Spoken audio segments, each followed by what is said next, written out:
Amen. Pansin bedu Goradi to know ye bugwaba Your Lindsaya Pandi bedu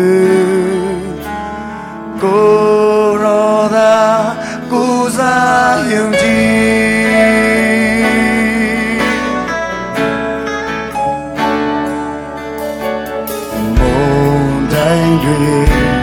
Tanle machauba Goradi to know ye nama Amen a yego le machauba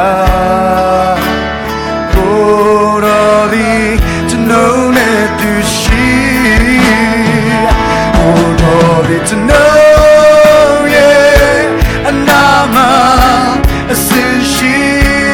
made it.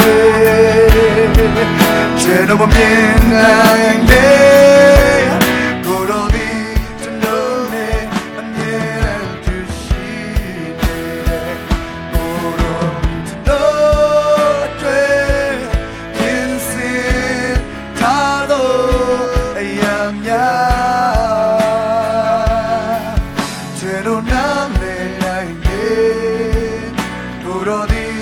Council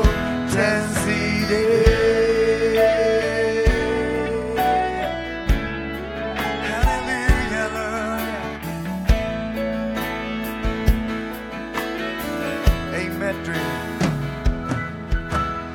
Amen.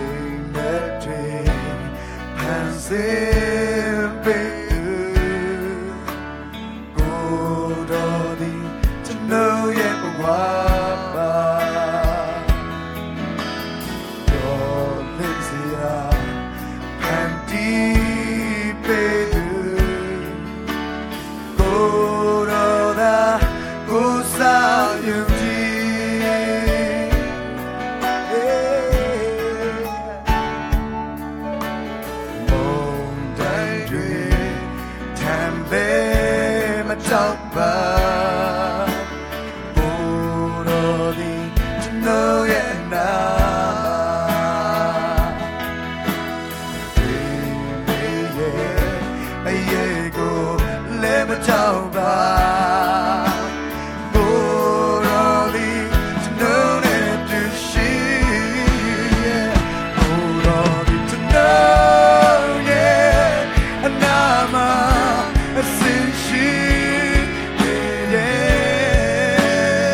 Hallelujah. Chúng ta nắm lấy vì mẹ, hãy nhớ cái chỗ anh nào cái chuyện, account sống đó chân sĩ go, chân sĩ bị đẹp hiệp sinh cho bạn. Hallelujah. Let go đi bị đẹp hiệp chỉ mà nhau, công ty nhau chế sự thế này. Để chế mà công mula,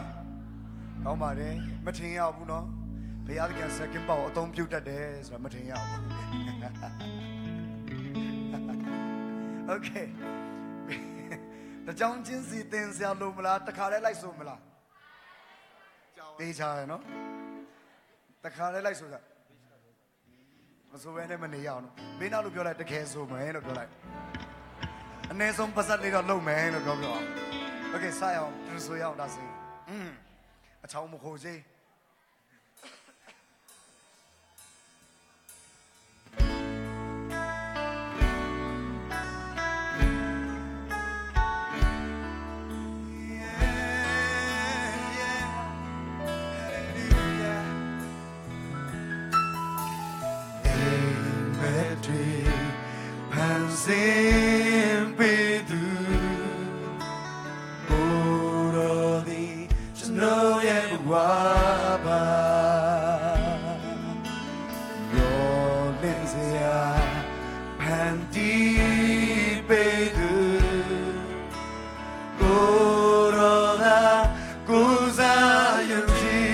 ဆိုရအောင်နော်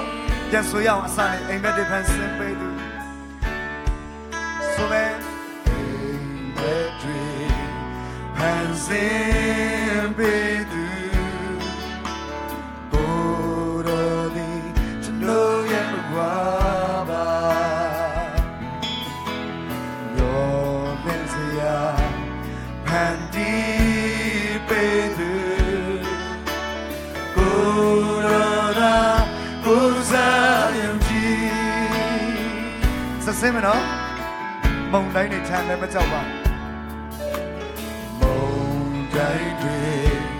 ချမ်းလည်းမကြောက်ပါကိုယ်တော်ဒီကျွန်တော်ရဲ့နာမဒီလေးရဲ့အရေးကိုလည်းမကြောက်ပါကိုယ်တော်ဒီကျွန်တော်ရဲ့ကိုရိုမီကျွန်တော်ရဲ့အနာမအစင်ရှိနေတယ် Emmanuel God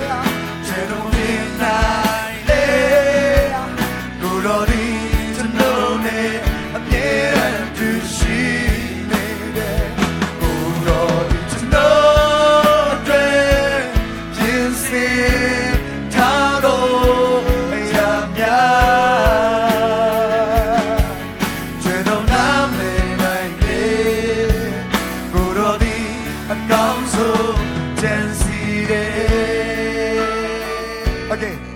စင်ဘောတွေမပါတော့ဘူးအောက်ကဒီအကုန်လုံးဆိုကြည့်အောင်နော်စနေ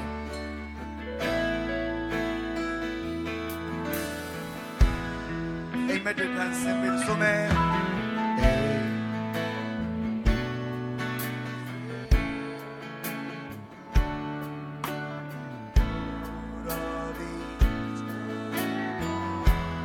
very good အရင်ကောင်းတဲ့ဆက်စင်းမယ်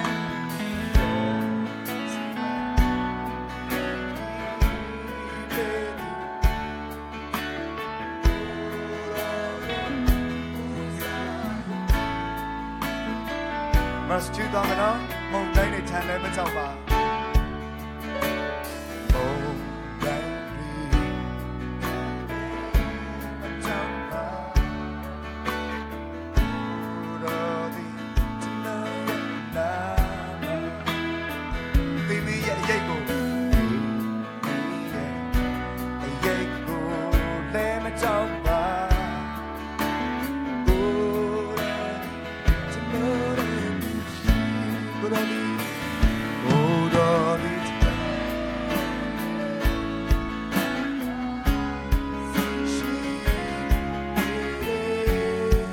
မြင်နိုင်လေကျန်တော့မမြင်နိုင်လေကိုယ်တော်ဒီသူရှိတယ်တော်ဒီချတာတော့ရတာကျွန်တော်မမြင်နိုင်လေကျန်တော့နားမမြင်နိုင်လေကိုယ်တော်ဒီအကောင်းဆုံးရမ်းမိုက်တယ်ရမ်းမိုက်တယ်ဘေးနားလူနှုတ်ဆက်ပေးပါဦးရေလည်းမိုက်တယ်ကွာလို့ပြောပေးပါဦးဘေးနား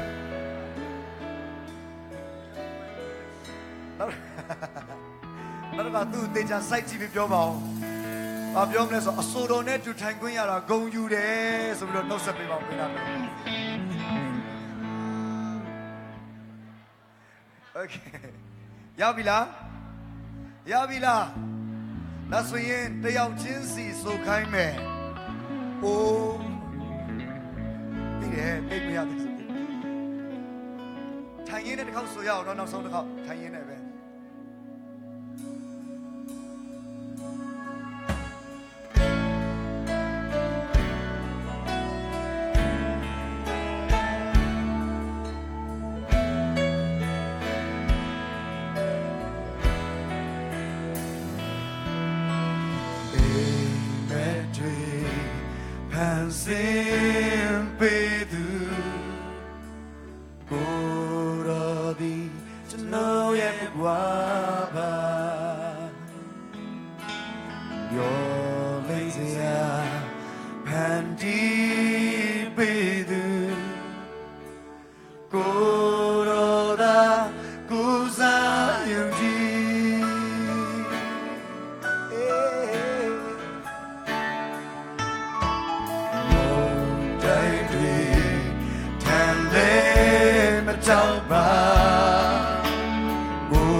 အားလုံးမတည့်ရအောင်ဒီသင်းနဲ့ပြောင်းစပြီးတော့ကိုယ်ကြရအောင်ကျေးဇူးတင်တယ်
ဆုံးကျန်စီပြီးတဲ့ဘုရားသခင်အာရမလက်ကုပ်တင်းနဲ့ချီးမွမ်းကုန်ပြအောင်ကျေးဇူးတင်တယ်ခရစ်တော်အထဲ၌ဆွေးနွေးတဲ့ပြောင်းဆက်ပြီးတော့ကိုယ်ပဲချီးမွမ်းရအောင်ခရစ်တော်အထဲ၌ဟာလေလုယာလင်ဖျားသခင်ရဲ့ရှိမှတိုးဝင်ကြတဲ့အရောက်ချင်းစီတိုင်းထိုယေရှုခရစ်တော်ရဲ့အသွေးတော်အဖြစ်ထာဝရဘုရားရှိမှထိုက်တန်သောသားသမီးတွေဖြစ်တယ်ဟာလေလုယာ yes အသွေးသွင်းခြင်းလို့ပြောတဲ့အခါမှာဒဏ်ချက်တော်မရှိပဲအသွေးသွင်းလို့မရအောင်ယေရှုခရစ်တော်ဟာနှာခေါင်းသွေးရှံပါးစပ်ကသွေးအံပြီးတော့တည်သွားတာမဟုတ်ကျွန်တော်တို့အတွက်ဒဏ်ချက်တော်တွေနဲ့ချိုးဖက်ခံပြီးတော့မှအသေးခံအသွေးသွင်းရတဲ့အရှင်ဖြစ်တယ်ဟာလေလုယာလက်ခုပ်တီးလက်ချီးမွမ်းရအောင်အဲ့ဒီအသွေးတော်တကူဟာထာဝရတည်တဲ့ဗြိဉ္ဉ်ဖြစ်တယ်မိတ်ဆွေအဲ့အသွေးတော်နဲ့စီးကြောလို့သာစင်ကြယ်ရတာဖြစ်တယ်ဒီနေ့ကျွန်တော်တို့အဝတ်အစားတွေဝတ်တယ်ဒီနေ့ဝတ်ရင်မနှက်ပြန်လျှော်ရတယ်ဟုတ်တပတ်ခါပြန်ဝတ်ရင်ပြန်ပေးတယ်ဟုတ်အပေါ်စားဆက်ပြမှုလို့မဟုတ်ဘူးဟာလေလုယာယေရှုခရစ်တော်ရဲ့အသွေးတော်တကူဟာထာဝရဗြိဉ္ဉ်တည်တယ်ဟာလေလုယာကျွန်တော်တို့ရဲ့အပြစ်ကိုစင်ကြယ်စေတဲ့အသွေးတော်တကူကိုချီးမွမ်းရအောင်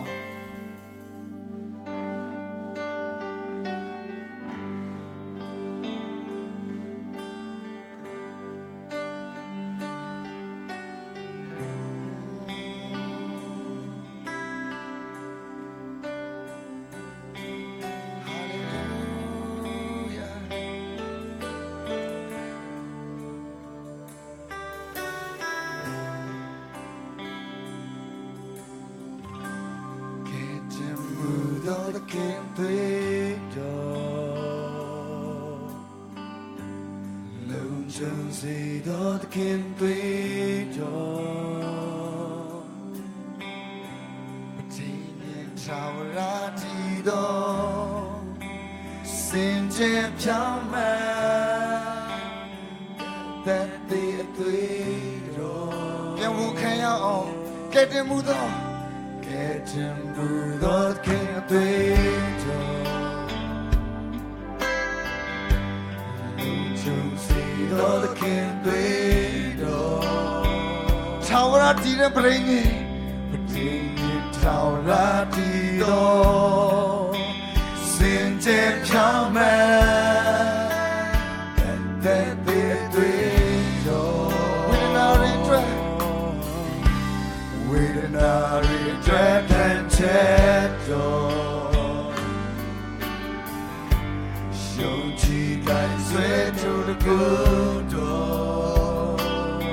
ခင်တွေ့တော်ဒီရဲ့ထောက်ရဒီတော်စင်ကြယ်ဖြောင်းမှတဲ့တဲ့တွေ့တော်ဝမ်းသာရင်ကြွတဲ့ချဲတော်ယုံကြည်တိုင်းဆွဲto the good door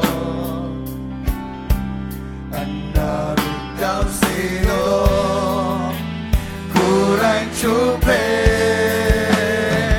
sin candle then candle the love and great Lord of the city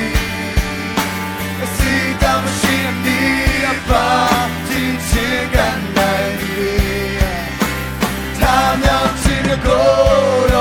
I thank you, say, me at thy cradle, I thank you, the long cradle, I feel the sea. I see the machine need a bar, teaching at night. Time out in the goal, I thank you, say. At thy cradle, if you need to know that hallelujah, to know you attain thy cradle, if you need to know eternal, hallelujah, to know you attain thy cradle, if you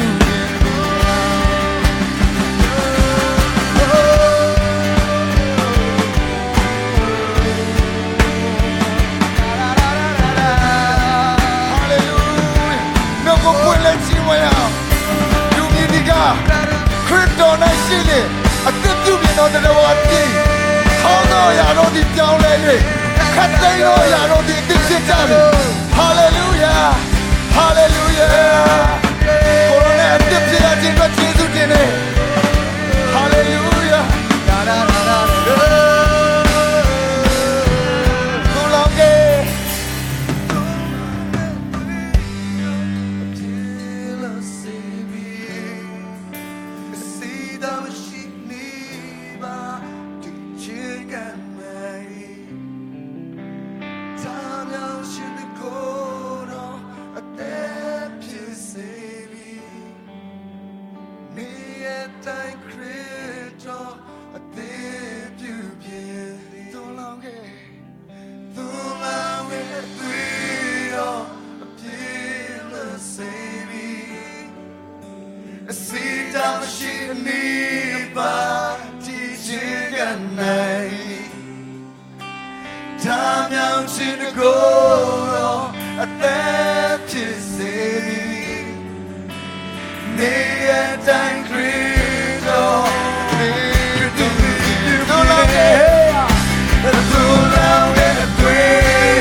တောင်းနေတဲ့ဘုရားရဲ့မျက်မှောက်တော်ထဲမှာတိုးဝင်ရအောင်ခရစ်တော်မြတ်တာတော်ထဲမှာခိုးလုံရင်းနဲ့ဘုရားနဲ့စကားပြောအောင်ကြောင်းဝင်ရအောင်ဒီချိန်မှာအားလုံးတခြားသောအာယုံကဘေးပဲချရအောင်ယေရှုနဲ့ပဲစကားပြောရအောင်ယေရှုလောက်ရေးကြဘာမှမရှိဘူးယေရှုနဲ့ကြောင်းဝင်ရအောင်သင်ကိုအသက်ပြုတ်ပေးတော်ယေရှုသင်ကိုထောက်တာတက်ကိုပေးတော်ယေရှုနဲ့စကားပြောပါ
လက်ကုပ်တီးလက်ဘုရားရှင်ကိုချီးမွမ်းဆုံးနေပါစေ။ Amen ရောက်စံပေါ်မှာဖျားကောင်းချီးပါစေ။ God bless you.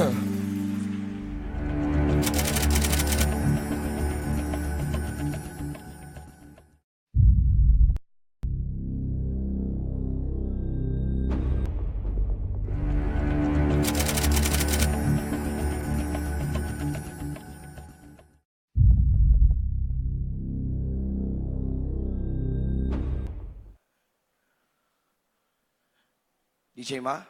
ဖျားရှင်ရဲ့နှုတ်ဘတ်တော်ကိုဝင်ငှဖို့ရန်အတွက်အားပေးဖို့ရန်အတွက်ကျွန်တော်ယုံကြည်သူဖြစ်လာရှင်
အားလုံးပဲမင်္ဂလာပါဒီမှာကျွန်တော်တို့ GMYC တိုင်းမှာကျွန်တော်လာဖြစ်ပါတယ်မီဒီယာကိုကျွန်တော်တို့တာဝန်ယူပါတယ်ကျွန်တော်တို့ MCA ကလာတဲ့ညီစောကျွန်တော်ညီမဟုတ်ပါဘူးနာမည်ပဲတူတာပါကျွန်တော်တို့အတူတကွတွဲပြီးတော့အများနဲ့လှုပ်ဆောင်လို့ကျွန်တော်တို့ဒီကိုရောက်ဖြစ်ပါတယ်ဒါပေမဲ့ဒီနှစ်မှာတော့ထူးထူးခြားခြားပေါ့နော်ဘုရားရဲ့နှုတ်ကပတ်တော်ကိုပြောကြားရမယ်ဆိုတော့ကျွန်တော်ဝမ်းသာပါတယ်စိတ်လည်းအင်မတန်လှုပ်ရှားပါတယ်တည်ပြီးသားလူရှိသလိုမတည်သေးတဲ့လူလည်းရှိမှာပေါ့ဒါကြောင့်မလို့ကျွန်တော်နည်းနည်းမိတ်ဆက်ချင်ပါတယ်ကျွန်တော်ကပုံမှန်အားဖြင့်တော့ကျွန်တော်ကရိုက်ကူးရေးတွေလုပ်တယ်ပေါ့ရိုက်ကူးရေးတွေလုပ်တဲ့နေရာမှာအများဆုံးတော့ကျွန်တော်ကြော်ညာရိုက်ပါတယ်ပြီးတော့တချင်းအခွေတွေရိုက်ပါတယ်အခုနောက်ဆုံးကိုမျိုးကြီးရဲ့ပြောင်းလဲခြင်းများအခွေဆိုကိုလည်းကျွန်တော်ရိုက်ထားတာဖြစ်ပါတယ်ကျွန်တော်ဒါရိုက်တာအနေနဲ့ရိုက်ကူးထားတဲ့အခွေဖြစ်ပါတယ်ဒါကကျွန်တော်ရဲ့အလုပ်ကျွန်တော်နောက်တစ်ခုကကျွန်တော်တို့ဆရာဒေးဗစ်လာရဲ့ Dream Ministry မှာမီဒီယာဘိုင်းကိုကျွန်တော်တို့တာဝန်ယူပါတယ်ဒါကတော့ကျွန်တော်2015မှာကျွန်တော်အိမ်တောင်ကြတဲ့အတွက်ကျွန်တော်2015ထဲကတော့ဆရာနဲ့မလိုက်ဖြစ်ဘူးဒါပေမဲ့ကျွန်တော်တို့ team မှာဆက်လက်တွဲထားတာဖြစ်ပါတယ်ဆရာနဲ့တောက်လျှောက်သွားနေတဲ့ media team မှာကျွန်တော်တို့ရဲ့ team မှာပဲအဲ့ဒါတော့ကျွန်တော်ပုံမှန်အမြဲတမ်းလုပ်နေတဲ့အရာပါဒီနေ့ကျွန်တော်ဆရာတို့နဲ့မသွားဖြစ်တဲ့အချိန်တွေမှာလည်းကျွန်တော်အမြဲတမ်းလုပ်တဲ့အရာတော့နှုတ်ကပတ်တော်ခံယူတယ်ကိုယ်တိုင်လည်းလေးလာပါတယ်ပြီးတော့မှကျွန်တော် meditate လုပ်တယ်ဖြစ်လာအောင်ကျွန်တော်ကြိုးစားတယ်ဘာဖြစ်လို့လဲဆိုတော့ကျွန်တော်အတူတူသွားတယ်အတူတူပဲတချင်းနေဆိုတယ်အတူတူပဲချီးမွမ်းတယ်အတူတူပဲအောင်မြင်တယ်လို့ကြွေးကြော်ပြီးကြာဆုံးသွားတဲ့လူတွေလည်းကျွန်တော်တို့တငယ်ချင်းတွေမှာအများကြီးပဲအဲ့တော့ဘာဖြစ်လို့တချို့နေရာတွေမှာဆိုရင်ကျွန်တော်ထက်တောင်ပိုတက်ကြွတဲ့လူရှိတယ်အများကြီးပိုတက်ကြွတယ်ကျွန်တော်ကအဲ့လောက်တက်ကြွတဲ့လူတွေမှာမပါပါဘူးဟိုလိုအရန်အဲ့လိုမတက်ကြွဘာဖြစ်လို့လဲဆိုတော့ကျွန်တော်ရဲ့ပုံမှန်အလုပ်ကလည်းဒါရိုက်တာဆိုတော့မင်းနဲ့ပေါ့အဲ့တော့ကျွန်တော်တိတ်ကြီးအဲ့လိုမျိုးမလုပ်လုံးလေးလုပ်တာမရှိတဲ့အတွက်ကျွန်တော်ထက်တက်ကြွတယ်လို့မြင်ရပင်မဲ့နောက်ကြတော့ကြဆုံးပြီးတော့မှလာလဲမလာတော့ကျွန်တော်တို့မပတ်သက်တော့ဘူးဖုန်းလဲပိတ်ထားတယ်အဝေးနေတဲ့အဖွဲ့တွေကျွန်တော်တို့တွေ့ရတယ်ဘာဖြစ်လို့လဲကျွန်တော်အဲ့ဒီအဖြေတွေအများတန်းရှာတယ်တရားဟောချက်ဆိုလဲကျွန်တော်တို့ကပိုနားထောင်နေထင်တယ်ဘာလို့လဲဆိုတော့ဒီမှာစင်မာကြားတယ်ပြီးရင် edit ပြန်လုပ်တယ်ကျွန်တော် edit အချိန်လုပ်တယ်လုပ်တော့ဆရာတွေပြောတဲ့အတိုင်းပြီးရင်နောက်ဆုံးဆရာစံတိုးဆိုရင်ဘယ်ချိန်တက်လာပြီးရင်ဘယ်အချိန်မှတကယ်တရားဟောချက်ကစမယ်ဘယ်အချိန်ထိက तू မစသေးဘူးအရှိရဘာကိုဖြတ်ကျွန်တော်အကုန်သိတယ် तू ကလည်းစကလုံးကကျွန်တော်နဲ့စီးဝါးကြိုက်ထားတဲ့စကလုံးတွေရှိတယ်အဲ့စကလုံးရောက်လာပြီဆိုရင်ကျွန်တော်တို့ live လွှင့်တယ်တခါလေးကျရင် record လုပ်တယ်တခါလေးပြန်ဖြုတ်တယ်ကျွန်တော်အကုန်လုံးအရန်ကိုအလွတ်ရတယ်ကျွန်တော်တယောက်တည်းမဟုတ် media team အကုန်အလွတ်ရတယ်အလွတ်ရလို့များတိတ်ပြီးကောင်းကြသလားဆိုပြန်တော့လေကျွန်တော်မပြောတော့ပါဘူးအားလုံးကကိုယ့်ဘက်ကိုသိပါတယ်ဒါကြောင့်မလို့ကျွန်တော်ဒီနေ့တော့ကျွန်တော်နှိုးဆော်ခံရတဲ့အရာလေးဖခင်ကျွန်တော်ကိုစကားပြောခဲ့တယ်ကျွန်တော်တို့ဘာလုပ်ရမလဲဆိုတာကိုကျွန်တော်ဘာလုပ်ရမလဲဆိုတာကိုဖခင်ရှင်ဖွင့်ပြတဲ့အရာလေးနဲ့ကျွန်တော်အနှဲငယ်ဝင်ငှကြပါတယ်လို့ကျွန်တော်တို့သိတယ်ကျမ်းစာထဲမှာပါတယ်ကျမ်းစာဖတ်ရမယ်ကျွန်တော်ရှမသက်ခရစ်ဝင်အခန်းကြီး6အခန်းငယ်33ဒါလည်းအားလုံးသိပါတယ်ဘုရားသခင်နိုင်ငံတော်နဲ့ဖြောင့်မတ်ခြင်းတရားကိုရှေးဥစွာရှာကြလောနောက်မှထိုအရာများကိုထပ်၍ပေးတော်မူလက်တန်းဆိုတဲ့ကျမ်းပိုက်လေးအမြဲတမ်းဆရာတွေလည်းအမြဲတမ်းပြောပါတယ်နိုင်ငံတော်ကိုရှာပါဒါနှစ်ခုရှာခိုင်းတယ်နိုင်ငံတော်နဲ့ဖြောင့်မတ်ခြင်းကျွန်တော်တရားအယမ်းနာတဲ့လူကဘာသိလဲဆိုဖြောင့်မတ်ခြင်းဆိုတာယုံကြည်ခြင်းဆိုတာကြားနာခြင်းဆိုတာဖျားစကားအလွတ်ရတယ်ကျွန်တော်လည်းအလွတ်ရတယ်ဒီမှာလည်းအများစုကအဲ့ဒါအလွတ်ရတယ်ဒါဖြင့်နိုင်ငံတော်ကရောဘာလဲနိုင်ငံတော်ဆိုတာဘုရားသခင်ရဲ့နိုင်ငံကြွယ်ဝခြင်းအဲ့ထဲမှာအောင်မြင်ခြင်းရှိတယ်ဒါဖြင့်ကျွန်တော်တို့ကရောဘယ်မှာလဲကျွန်တော်ကိုယ့်အကိုပြန်မေးတဲ့အချိန်ရှိတယ်ကျွန်တော်ကဘယ်မှာလဲကျွန်တော်ဒီကျမ်းပိုက်လေးကိုကျွန်တော်အခြေပြုခြင်းတယ်ဒီရှင်မဿဲကိုဒါပေမဲ့ကျွန်တော်ဘယ်အကြောင်းအရာလေးနဲ့ပြောပြခြင်းလဲဆိုတော့လုကာ15မှာရေးထားတဲ့ဒါဆရာစံတိုးပြောသွားပြီးပြီဒီပျောက်သောသားအကြောင်းကျွန်တော်တို့ဒီမှာရှိတဲ့သူတွေကြားခဲ့ပြီးနှုတ်ကပတ်တော်တွေကြားပြီးတဲ့အချိန်မှာကိုယ့်ဘက်ကိုသားလို့ဝန်ခံလားဖခင်ရဲ့သားလို့ဝန်ခံလားကျွန်တော်တချင်းတွေလည်းအချိန်ချင်းဆိုတယ် I am the son of God ဘာညာဆိုလားဆိုတယ်မနေ့ကပဲဆိုတယ်နော်ဟိုသူများတင်ပေးလို့ဆိုတာလားကိုယ်တိုင်ခံစားလို့ဆိုတာလားတော့မသိဘူးဆိုတယ်အားလုံးဆိုတယ်အကုန်လုံးကျွန်တော်တို့မတက်ကြွနိုင်အဲ့ချိန်ကျွန်တော်နည်းနည်းလေးအနောက်မှာပြဿနာရှိလို့ကျွန်တော်တို့အလုံးရှုံနေတဲ့အချိန်မှာအရန်တက်ကြွတယ်ကျွန်တော်တို့စီမှာဓာတ်ပုံတွေဗီဒီယိုတွေရောက်လာရင်တကယ်ကိုဖျားနဲ့တွေ့ပြီးဖက်နေတဲ့ပုံစံမျိုးတွေကျွန်တော်အကုန်တွေ့ရပါတယ်ဓာတ်ပုံတွေလည်းရှိပါတယ်တချို့ပုံတွေတော့ကျွန်တော် live မလွှင့်ဘူးလွှင့်လိုက်ပြီးတော့မှသူ့ကိုကြည့်ပြီးခွန်အားတွေယူပြီးနောက်မှအပြင်မှာပြန်လဲခင်အောင်သူကတလွဲဖြစ်နေဟိုလေမကောင်းပါဆိုလို့သူလည်းမနေ့ကနာရလေအောင်ဆိုကျွန်တော်မျက်နှာအကျက်တွေကိုဗီဒီယို live ထဲမှာထည့်မလွှင့်ဘူးဆရာတွေပုံမဲပြတယ်အဲ့တော့ဟုတ်သလားကျွန်တော်တို့ကသားဟုတ်သလားဆရာစံတိုးပြောသွားတယ်ပျောက်တော့ဒင်းကားရှိတယ်ခေါ်ထုတ်တယ်ထွက်လာကြတယ်စက်ကတ်ကြတယ်တွေ့သွားပြီပျောက်တော့သိုးရှိတယ်သိုးကိုဖခင်ကိုယ်တိုင်လိုက်ခေါ်တယ်ဟုတ်ပြီသိုးပြီးတော့သားပျောက်တော့သားအကြောင်းဆိုရောက်လာပြီဆိုတဲ့အချိန်မှာကျွန်တော်လည်းစဉ်းစားတယ်ဆရာဒေးဗစ်လာတို့ကအရန်အောင်မြင်ခြင်းအကြောင်းပြောတယ်သူတို့ကြည့်တော့လဲအောင်မြင်လားကျွန်တော်အဲ့လိုမေးအားလုံးကလည်းဇဝေဇဝါဆရာဒေးဗစ်လာအောင်မြင်လားတော့ဖြစ်သွားတယ်အောင်မြင်ပါတယ်အောင်မြင်တယ်လူတိုင်းဝန်ခံရတယ်လူတိုင်းဝန်ခံရတယ်သူ့ဘက်သူអော်နေတာမဟုတ်ဘူးဒါပေမဲ့သူလည်းអော်တယ်စင်ပေါ်ကအမြဲတမ်းអော်တယ်ဒါဖြင့်အကုန်လုံးလိုက်អော်တာပဲလေကျွန်တော်ကြည့်တယ်နော်ဆရာအောင်မြင်တယ်ဆိုအကုန်လုံးလည်းအောင်မြင်တယ်လိုက်អော်တာပဲအောင်မြင်လားကျွန်တော်ကိုယ့်ဘက်ကိုမေးရမယ့်အချိန်ဖြစ်ပါတယ်ကျွန်တော်လည်းကိုယ့်ဘက်ကိုမေးတယ်ကျွန်တော်ဘယ်မှာလဲကျွန်တော်ကောအောင်မြင်လားကျွန်တော်မေးပါတယ်ကျွန်တော်ဘာလေးကိုသိလာလဲဆိုတော့အဲ့ဒီဒီလူကာ15ရဲ့ပုံလေးကိုကျွန်တော်အတူချုံးလေးကျွန်တော်ပြောပြမယ်အဲ့wonderful ကျွန်တော်အဲ့ပုံလေးထိုးပေးပါကျွန်တော်ဒါရိုက်တာဖြစ်တဲ့အခါမှာကျွန်တော် story တစ်ခုပြောရင်ကျွန်တော်တို့က storyboard ဆွဲလေးဆွဲထားရှိတယ် storyboard ဆွဲရင်ကျွန်တော်တို့ကနေရာလေးတွေခွဲတယ်အဲ့မှာနေရာလေးနဲ့အဲ့မှာလူလေးတွေနဲ့ဒါကျွန်တော်တို့လုံနေကြဆိုကျွန်တော်ဖခင်အဲ့လိုဖွင့်ပြတယ်ကျွန်တော်တို့အဖေအိမ်ရှိတယ်သား2ယောက်ရှိတယ်ဟုတ်တယ်ကျွန်တော်တို့ကသားတွေဆိုကိုယ့်ဘက်ကိုခံစားလိုက်ကျွန်တော်တို့ကသားတွေဟုတ်ပြီအဖေအိမ်ကနေတယောက်ကအမွေတောင်းတယ်သားငယ်ကရတင်ရထိုက်တာပေးပါဆိုထွက်တယ်ဘာနဲ့တူလဲဆိုကျွန်တော်တို့ဖခင်တဲလဲနေပေးတယ်ဖခင်သားတွေအကုန်လုံးမှာတဲလဲအစွမ်းအမျိုးစုံရှိတယ်အဲ့ဒီမှာအဖေအိမ်အတွက်စက်ကတ်တဲ့လူတွေရှိတယ်အပြင်အထွက်အလုံးလုံးတဲ့လူတွေရှိတယ်ကျွန်တော်အလုံးလုံးကြပါတယ်အပြင်မှာအလုံးလုံးတယ်ကျွန်တော်ထွက်ကြတယ်အစုံထွက်ကြတယ်မြို့မှာသွားတယ်အလုံးလုံးတယ်သူဒီကာမဂုဏ်ခံစားတယ်တဲ့အဲ့တော့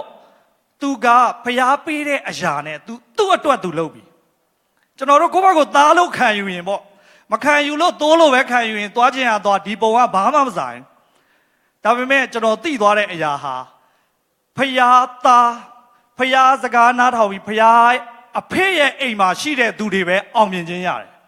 ကြိုက်တဲ့နေရာသွားနေဘယ်တော့မှအောင်မြင်ခြင်းမရဘူးကြိုက်တဲ့သချင်းဆိုပါမရပါဘူး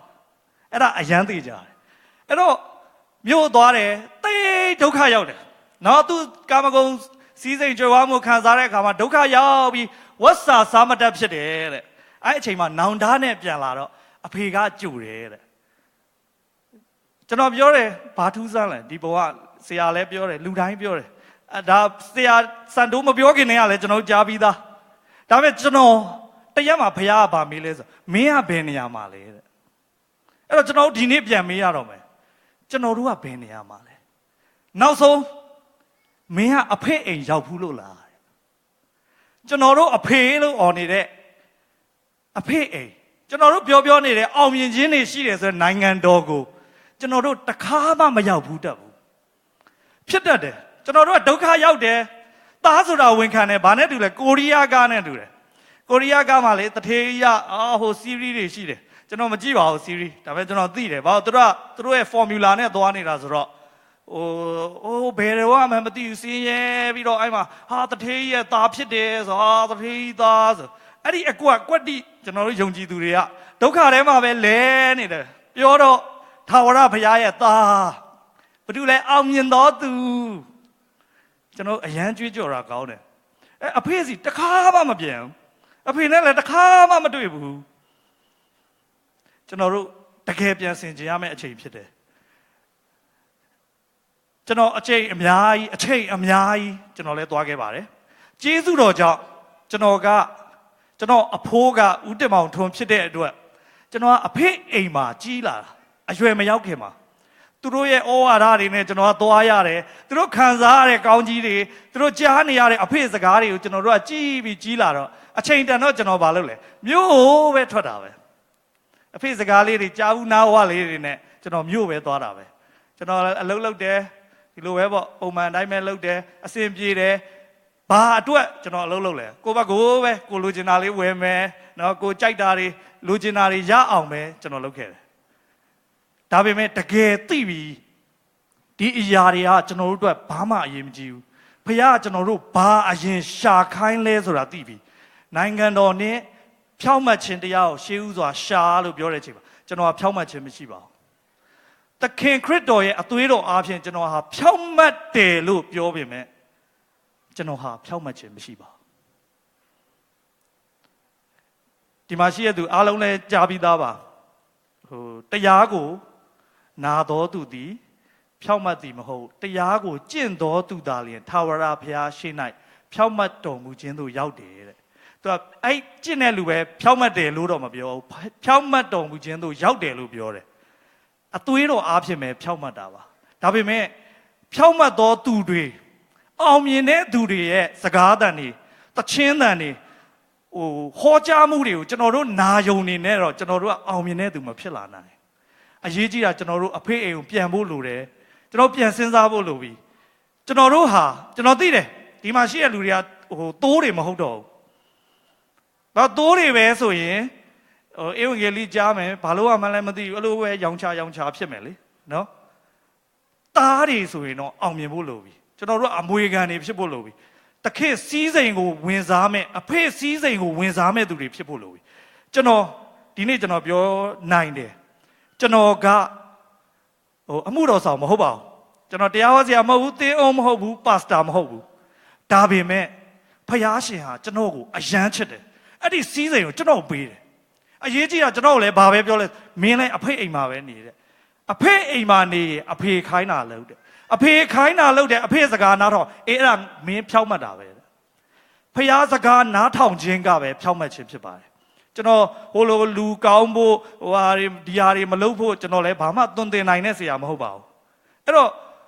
ကျွန်တော်တို့ကြားခဲ့ပြီကျွန်တော်တို့ဟာကျွန်တော်နိုင်ငံတွေလူမျိုးတွေအကုန်လုံးပြောင်းလဲမဲ့သူတွေဟုတ်ပါတယ်ဖယားကလူတိုင်းကိုတကယ်ကိုချီးမြှောက်ခြင်းပါတယ်အောင်မြင်တဲ့သူတွေဖြစ်စေခြင်းပါတယ်ကျွန်တော်ဒါဝိဒ်အကြောင်းဖတ်တော့ဣသရေလလူမျိုးတွေအများကြီးတဲ့ဂေါလိယက်ကိုလောက်လွဲနဲ့ထွက်ပစ်တာသူတယောက်ပဲရှိတယ်သူတယောက်ပဲရှိတယ်ကျွန်တော်အချိန်ချင်းစဉ်းစားတယ်လောက်လွဲနဲ့ပြစ်လို့သိမယ်လို့သာကြိုသိရင်တော့ထွက်ပစ်မဲ့လူများကောင်းများမှာပေါ့ဒါပေမဲ့အရာတိုင်းကကြိုမသိဘူးအောင်ပွဲကိုဘယ်သူခံနေထင်လဲဂေါလိယက်ကြသွားလို့အောင်မြင်တဲ့တိုက်ပွဲအောင်ပွဲကိုဘယ်သူခံနေထင်လဲဣသရေလလူမျိုးအားလုံးခံတယ်အော်တယ်ရှောလုထောင်ဒါဝိဒ်အသောင်းအော်တဲ့လူကျွန်တော်တို့အော်တဲ့လူတွေမဖြစ်ဘဲနဲ့ဒါဝိဒ်ဖြစ်ကြရအောင်ကျွန်တော်ဒါဝိဒ်ဖြစ်ဖို့လိုတယ်ဒါဝိဒ်တာလျင်အောင်မြင်တဲ့သူဖြစ်တယ်ဣသရေလလူမျိုးကြီးအောင်မြင်တဲ့လူတွေမဟုတ်ဘူးလူမျိုးအရာအောင်မြင်တဲ့လူမျိုးလို့ပြောကောင်းပြောမယ်ဒါပေမဲ့ကျွန်တော်သိတယ်ဖခင်ကကျွန်တော်အဲ့ဒါအတိအကျပြောတယ်ဖခင်ကလူတွေအများကြီးကျွန်တော်ဒီမှာအောင်မြင်တဲ့သူတွေအများကြီးဖြစ်လာမှာသိကြတယ်ဒါပေမဲ့ကျွန်တော်တို့ရဲ့ရွေးချယ်မှုပဲကျွန်တော်တို့ရှေ့ထွက်သလားဖခင်နဲ့အတူသွားသလားကျွန်တော်တို့မှာရှိတဲ့အရာနဲ့ကျွန်တော်တို့လောကကိုရင်ဆိုင်သလားလောကကိုအောင်မြင်သလားဆိုတာကိုပဲဖခင်စိတ်ဝင်စားတယ်အနောက်မှာမထွက်ဖဲနဲ့ကြိုက်တဲ့လောက်ဆူတောင်းမှာရှိမှာပေါ့နော်စဉ်းစားကြည့်ဣသရေလလူမျိုးဖခင်လူမျိုးတွေ3ရက်လုံးအစာရှောင်ပြီးဆူတောင်းတဲ့လူလည်းရှိမှာပေါ့တဘောကအောက်မှာကြွေးကြော်တဲ့လူလည်းရှိမှာပေါ့ကိုတော်ရှင်ကကျွန်တော်တို့တိုက်ပေးမဲ့ဖြစ်လို့ကျေးဇူးတင်တယ်လို့ဆူတောင်းတဲ့လူလည်းရှိမှာပေါ့တောင်းမှာတိုက်ပေးတဲ့သူကပေါ်လာလိမ့်မယ်အဲ့လူကအောင်မြင်တဲ့သူပဲအဲ့တော့ကျွန်တော်စဉ်းစားတယ်လေကျွန်တော်တို့ကခက်ခဲတယ်အကျွေးတွေရှိတယ်ထားပါတော့အကျွေးတွေရှိတယ်ဆိုတေးကြတယ်ကျွန်တော်တို့ရှိတဲ့နေရာဝက်ချန်ထဲမှာကိုတော်ဘေးပါကိုတော်ရှင်ဟာဘေးမဲ့ဖြစ်လို့ယုံကြည်တယ် အချိန်တန်တော့ပေးလားပေးတယ်ဘာလို့လဲသားမို့လို့ဝက်ချန်နဲ့ရှိလဲသားပဲလေသွားတောင်းတာကိုပေးတာပေါ့ဒါပေမဲ့အဖေကဘာဖြစ်စေချင်တာပြန်လာစေချင်တာသူ့စီကိုလာစေချင်တာဒါမဲ့ကိုကအဲ့ဒါပဲတော့ပြလဲပြောကျေးဇူးတင်တယ်အဖေသွားပြီဝက်ချန်နဲ့ဝက်ချန်နဲ့မသွား sorry ပတ်စံရရင်ပဲသွားမြို့သွားတယ်ဘာလို့ဖို့လဲကာမဂုဏ်ခံစားဖို့ဖျားပေးတာနဲ့မြို့ပြန်သွားတယ်မြို့သွားတယ်ပျော်တယ်ပါလှုပ်ရှားရှိတာလှုပ်တယ်ပြန်ဒုက္ခရောက်တယ်ဘယ်ပြန်ရောက်သွားလဲဝက်ချန်နဲ့ပြန်ရောက်သွားတယ်အဲ့မှာပြန်ကြွေးကြော်ပြန်တယ်ဖြစ်တယ်ဘာညာတခါလေအဖေအိမ်တကားဝါထိသွားတယ်တကားဝါထိသွားပြီးအကိုကြီးတွေရှိရလေအဖေခိုင်းတော့အမြဲတမ်းလုပ်နေအကိုကြီးတွေသူတို့ကိုသွားပြောတယ်အကိုကျွန်တော်တော့ဘာဖြစ်တယ်ညာဖြစ်တယ်အေးအကိုကလည်းတနာတယ်ညီကိုအေးကွာမင်းအဖေစီပြန်လာဟုတ်ကဲ့ပါအဖေအကိုကျွန်တော်အဖေစီပြန်လာတော့ပါမယ်ဘာလဲကျွန်တော်တင်းအုပ်ဆရာတွေအောင်မြင်နေတဲ့ဆရာတွေစီကျွန်တော်သွားတယ်သွားလိုက်အဲ့ဆရာတွေကလည်းမားစားတယ်ဘာသူတို့သူ့ရဲ့ညီတွေကိုသူသိတာဟုတ်အဲ့တော့မားစားပြောတယ်ပြီးအော်ဝါးတဲ့ကျေးဇူးတော်ခွက်ပလားရှန်လျက်ရှိပါ၏လုံးဝခွက်ပလားမရှန်ဘူးတချင်းထဲမှာပဲရှန်တယ်အဲ့ဒီအကိုကြီးကတော့တကယ်ခွက်ပလားရှန်လို့ဟိုကိုလာဆိုတာကျွန်တော်ဘာမြင်လာလဲဆိုတခါတလေမှာလို့ကျွန်တော်ခရစ်ယာန်တွေကပကံပြားပဲလို့ခွက်တော့မဟုတ်ပကံပြားဟိုခွက်အောက်ကပကံပြားလေအဲ့ခွက်ပလားရှန်လိုက်ရင်ကိုရီလာဆိုတာပျော်တယ်ပဲကျေးဇူးတော်ခွက်ပလားရှန်လျက်ရှိပါသူများခွက်ကြီးနဲ့ဘလောက်ရှုံးလဲကိုမှဘာခွက်မှမရှိဘူးဖခင်ကထဲလို့လည်းမရအောင်လာလည်းမလာဘူးအဖက်လည်းမလုပ်ဘူးဒါပေမဲ့အဲ့ရှန်တာလေးတွေတော့စိုးကျင်တတ်တယ်သူများခွက်ကြီးနဲ့ကျွန်တော်ပြန်ဆန်းစစ်ရတော့မယ်ကိုခွက်ကောဟုတ်လားလို့ဖခင်ကကိုလိုသမျှပေးပြီလားလို့နိုင်ငံတော်နဲ့ဖြောက်မှတ်ခြင်းတရားကိုရှေးဥစွာရှာရင်နောက်မှထိုးအရာများကျွန်တော်တို့တေချာပေါက်ကျွန်တော်ပထမဆုံး2013 GNYC ပြီးကြတဲ့ကကျွန်တော်အဲ့ဒီအရာကိုကျွန်တော်တကယ်အဲ့ကျမ်းပိုက်လက်ကင်ထားတယ်နိုင်ငံတော်နဲ့ဖြောက်မှတ်ခြင်းတရားကိုရှေးဥစွာရှာမယ်ဘာလို့ရှာလဲနောက်မှထိုးရတယ်လိုချင်လို့တေချာပေါက်လိုချင်တာကျွန်တော်ကဘာမှနိုင်ငံတော်တွေလဲလာချင်တာမဟုတ်ဟိုဆရာကျွန်တော် follow up လုပ်ပေးတဲ့ဆရာရှိတယ်သူကသွန်သင်တယ်ကျွန်တော်တို့ရဲ့မျှော်လင့်ချက်မှန်ရမယ်တဲ့ဟိုလောကအရာတွေပဲမျှော်လင့်ပြီးဖះကိုမကိုးကွယ်နဲ့တဲ့ပြောတော့ဟာဘာလဲပေါ့နော် तू ကတော့တင်းဟုတ်ဆရာကိုကျွန်တော်ကဒါရိုက်တာပဲကျွန်တော်ပတ်စံလူချင်းလို့ဒါရိုက်တာလုပ်တာပေါ့သဘောကလေစီးပွားရှာတာပေါ့ကျွန်တော်တကယ်တွေးမိပါတယ်တွေးမိတဲ့အတိုင်းပဲလေကျွန်တော်ဆရာဒေးဗစ်လာနဲ့သွားပါတယ်ခရီးစဉ်တွေအဲ့တော့အဲ့ mission trip တွေဆိုကျွန်တော်မီဒီယာ team ကကျွန်တော်လိုက်သွားတယ်ဆရာအဲ့မှာဘာပြောလဲဆိုကျွန်တော်မှတ်မိသေးတယ်ဖျားရှိမှဒူးထောက်ဘယ်တော့မှလူရှိမှဒူးမထောက်ရဘူးဒါ2013တုန်းကဒီမှာရှိရလူအားလုံးဒါသိတယ်ပြန်ဆန်းစစ်ကြည့်ပေါ့2013ကနေ2019ကြားမှာကျွန်တော်တို့ဘယ်သူတွေရှိမှဒူးထောက်ခဲ့လဲကျွန်တော်တို့ရဲ့အကူတွေရှိမှလားဒါမှမဟုတ်ရင်မြို့မှာရှိနေတဲ့လုံးဝဖျားတောင်မသိတဲ့လူတွေရဲ့ရှိမှအကူတွေရှိမှဒူးထောက်ရင်တော့အ ਨੇ ဆုံးအဖေသိက္ခာမကြောက်အဲ့ဒီမြို့မှာရှိတဲ့ကျွယ်ဝနေပါတယ်ဆိုတဲ့ချမ်းသာနေပါတယ်ဆိုတဲ့လူတွေရှိမှဒူးထောက်မရင်တော့ကျွန်တော်တို့အဖေသိက္ခာကြပြီပြီးတော့ဒီမှာလူစုံတော့អော်သေးတယ်ရမ်းချမ်းသာတယ်ဘယင်တကာတို့ရဲ့ဘယင် live လွှင့်လိုက်သေးတယ်ဟိုကကြည့်တာဟမ်ငါစီကချီးတဲ့ကောင်အခုကျတော့ထိတ်ဆုံးမှអော်နေဘယ်လောက်ရှက်ဖို့ကောင်းလဲအဖေသိက္ခာကြတာဗောနော်အဲ့တော့ကျွန်တော်တို့ကသားဆိုရင်တကယ်တော့ကျွန်တော်တို့ကသားတွေပါခုနကလိုသွားချီးလဲသားပါပဲအဖေသိက္ခာအရမ်းကြတယ်ဒါကြောင့်မို့လို့ကျွန်တော်တို့သားဆိုရင်အဖေအိမ်ပြန်အောင်အဖေအိမ်မှာအဖေစည်းစိမ်ကိုခံစားရအောင်ကျွန်တော်အဖေအိမ်ပြန်တယ်အဖေစည်းစိမ်ကျွန်တော်ခံစားတယ်ကျွန်တော်ဒါတကယ်ပြောတာအဲ့တော့ပြောလိုက်ရင်ကျွန်တော်ကပဲဟိုဆရာတွေလိုဖြောင်းမှတ်ပြီးတော့ဆရာတွေလောက်မွေးလျော်ပြီးကျမ်းစာတွေအကုန်သိလုံးဝမဟုတ်ပါဘူးကျွန်တော်ဆရာတွေလိုကျမ်းစာမသိပါဘူးကျွန်တော်ကျမ်းစာကြောင်းလည်းမတက်ထားတဲ့အတွက်ကျမ်းစာတွေအကုန်လုံးလည်းမသိပါဘူးဒါပေမဲ့ကျွန်တော်တို့အဖေကကျွန်တော်တို့ကျမ်းစာတွေအကုန်သိဖို့မျှော်လင့်နေရမဟုတ်ဘူးတကယ်ကိုသူပြောတဲ့စကားလေးနားထောင်ရင်ကျင့်တတ်တယ်နောက်ဆုံးကျွန်တော်ဗာသိသွားလဲဆိုတော့အကူကြီးတွေကျွန်တော်တို့ရဲ့အင်မတန်အားကိုးရတဲ့ကျွန်တော်တို့ရဲ့အဖေကတိတ်ကိုအားကိုးနေတဲ့အကူကြီးတွေကိုပေးတဲ့စည်းစိမ်ကိုကျွန်တော်ကိုပေးတယ်အဲ့တော့ကျွန်တော်သိလိုက်ပြီကျွန်တော်ဟာဖျားရှိမှအင်မတန်မှမျက်နှာသာရတယ်လို့တော့ကိုယ့်ဘက်ကိုလေအမှုတော်လည်းမစားဘူးနော်တင်းအုပ်လည်းမလုပ်ဘူးအော်ဒါရိုက်တာလည်းလုပ်တယ်ကိုလိုဟိုတာပြီးပျော်တဲ့အရာမှာကျွန်တော်လုပ်တယ်ပြီးတော့ ကျန်းစာလဲနေ့တိုင်းကျွန်တော်ကျန်းစာဖတ်ပါတယ်ဆူတောင်းပါတယ်သို့တော့အကြာကြီးကျွန်တော်မလုပ်တတ်ဘူးကျွန်တော်ဆူတောင်းရင်ဟို9မိနစ်ဒါကျွန်တော်တို့ perfect ကျွန်တော်အရန်အဆင်ပြေ10မိနစ်လောက်ကျွန်တော်တောင်းပါတယ်10မိနစ်လောက်တောင်းရင်လဲလာပြီအာယုံနဲ့ဟိုရောက်ဒီရောက်နေကျွန်တော်လုံးဝဘာမှအရေးအချင်းပေတံနဲ့အတိုင်းမမီဘူးကျွန်တော်မမီဘူးဒါပေမဲ့အဖေအိမ်ကျွန်တော်ဝင်လို့ရတယ်ကျွန်တော်ဝင်လို့ရတယ်ဘာလို့လဲဆိုတော့အဖေကျွန်တော်ဝင်ခံရတယ်လေကျွန်တော်အဲ့ဒါတော့မလုပ်နိုင်ဘူးဒါပေမဲ့အဖေပြောတာကျွန်တော်ကိုတန်ရလေးခိုင်းပါကျွန်တော်လုပ်ပြရစီအဖေကျွန်တော်ကောင်းကြီးအရန်ပေးတယ်နောက်ဆုံးကျွန်တော်ပြောမယ်ကျွန်တော်အကိုကြီးတွေလောက်ပေးတယ်ဒါပေမဲ့ကျွန်တော်တို့တခါလေဘာဖြစ်တတ်လဲဆိုအဲ့အိမ်နားမှာသွားထိုင်တယ်အဲ့ထိုင်ပြီးတော့အဲ့ဒါကျွန်တော်မီဒီယာတွေလို့ရနေခံစားရတာကျွန်တော်တို့ကလို့တခါမှအိမ်ထဲလဲမဝင်ဘူးအကုန်လည်းသိတယ်ဟာနောင်သားတွေရကြတယ်သားသမီးပေါင်းများစွာအိမ်ထဲကိုပြန်လာတယ်အဖေရဲ့သားတွေပြန်လာကျွန်တော်ကကြည့်တယ်ဓာတ်ပုံလေးတွေရိုက်တယ်ပေါ့နော်မီဒီယာသမားဗီဒီယိုတွေရိုက်တယ်ဝင်တယ်တယောက်ပြီးတယောက်သူတို့အောင်မြင်ဝိုင်းအင်တာဗျူးတယ်အောင်မြင်ပြီလားဘာလဲအောင်မြင်ပါပြီကျွန်တော်တို့ကြတော့အပေါက်ဝါနေတခါမှမလဲအရှိထွက်ရင်မီဒီယာသမားထွက်เสียမလို့ဘူးလေစက်ကပ်ရင်မစက်ကပ်နိုင်ဘူးလေဗီဒီယိုရိုက်ရမယ်ကျွန်တော်တို့ကတခါတည်းရမှာအဲ့လိုဖြစ်နေတတ်တယ်အဖေအိမ်သားမှာပဲလေတခါမှအိမ်ထဲမရောက်အဲ့တော့ဘယ်မှာလဲအောင်မြင်ခြင်းဘယ်ရှိမလဲဒါကြောင့်မို့လို့ကျွန်တော်တို့အသက်တာတွေကိုပြန်ဆန်းစစ်အောင်ကျွန်တော်တို့ကတကယ်ကိုအောင်မြင်တဲ့သူတွေဖြစ်ဖို့လိုတယ်ဒါကြောင့်မို့လို့ကျွန်တော်တို့နိုင်ငံတော်ကိုရှာဖို့လိုတယ်နိုင်ငံတော်နဲ့ဖြောင့်မတ်ခြင်းတရားတော့ရှင်းတယ်ဖြောင့်မတ်ခြင်းတရားဒီကျွန်တော်တို့ဖျားပြောသောစကားအဖေပြောသောစကားကိုကျွန်တော်တို့ကကြားပြီးတော့အဲ့ဒါကိုပဲလုပ်ဖို့လိုတယ်အဲ့ဒါကိုပဲလုပ်ဖို့လိုတယ်အဖေပြောတဲ့စကားကိုဘယ်လိုကြားမလဲ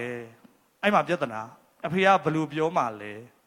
ကျွန်တော်တို့ဖျားအဲ့လောက်ထိတကူးနေတဲ့ဖျားမဟုတ်ပါဘူး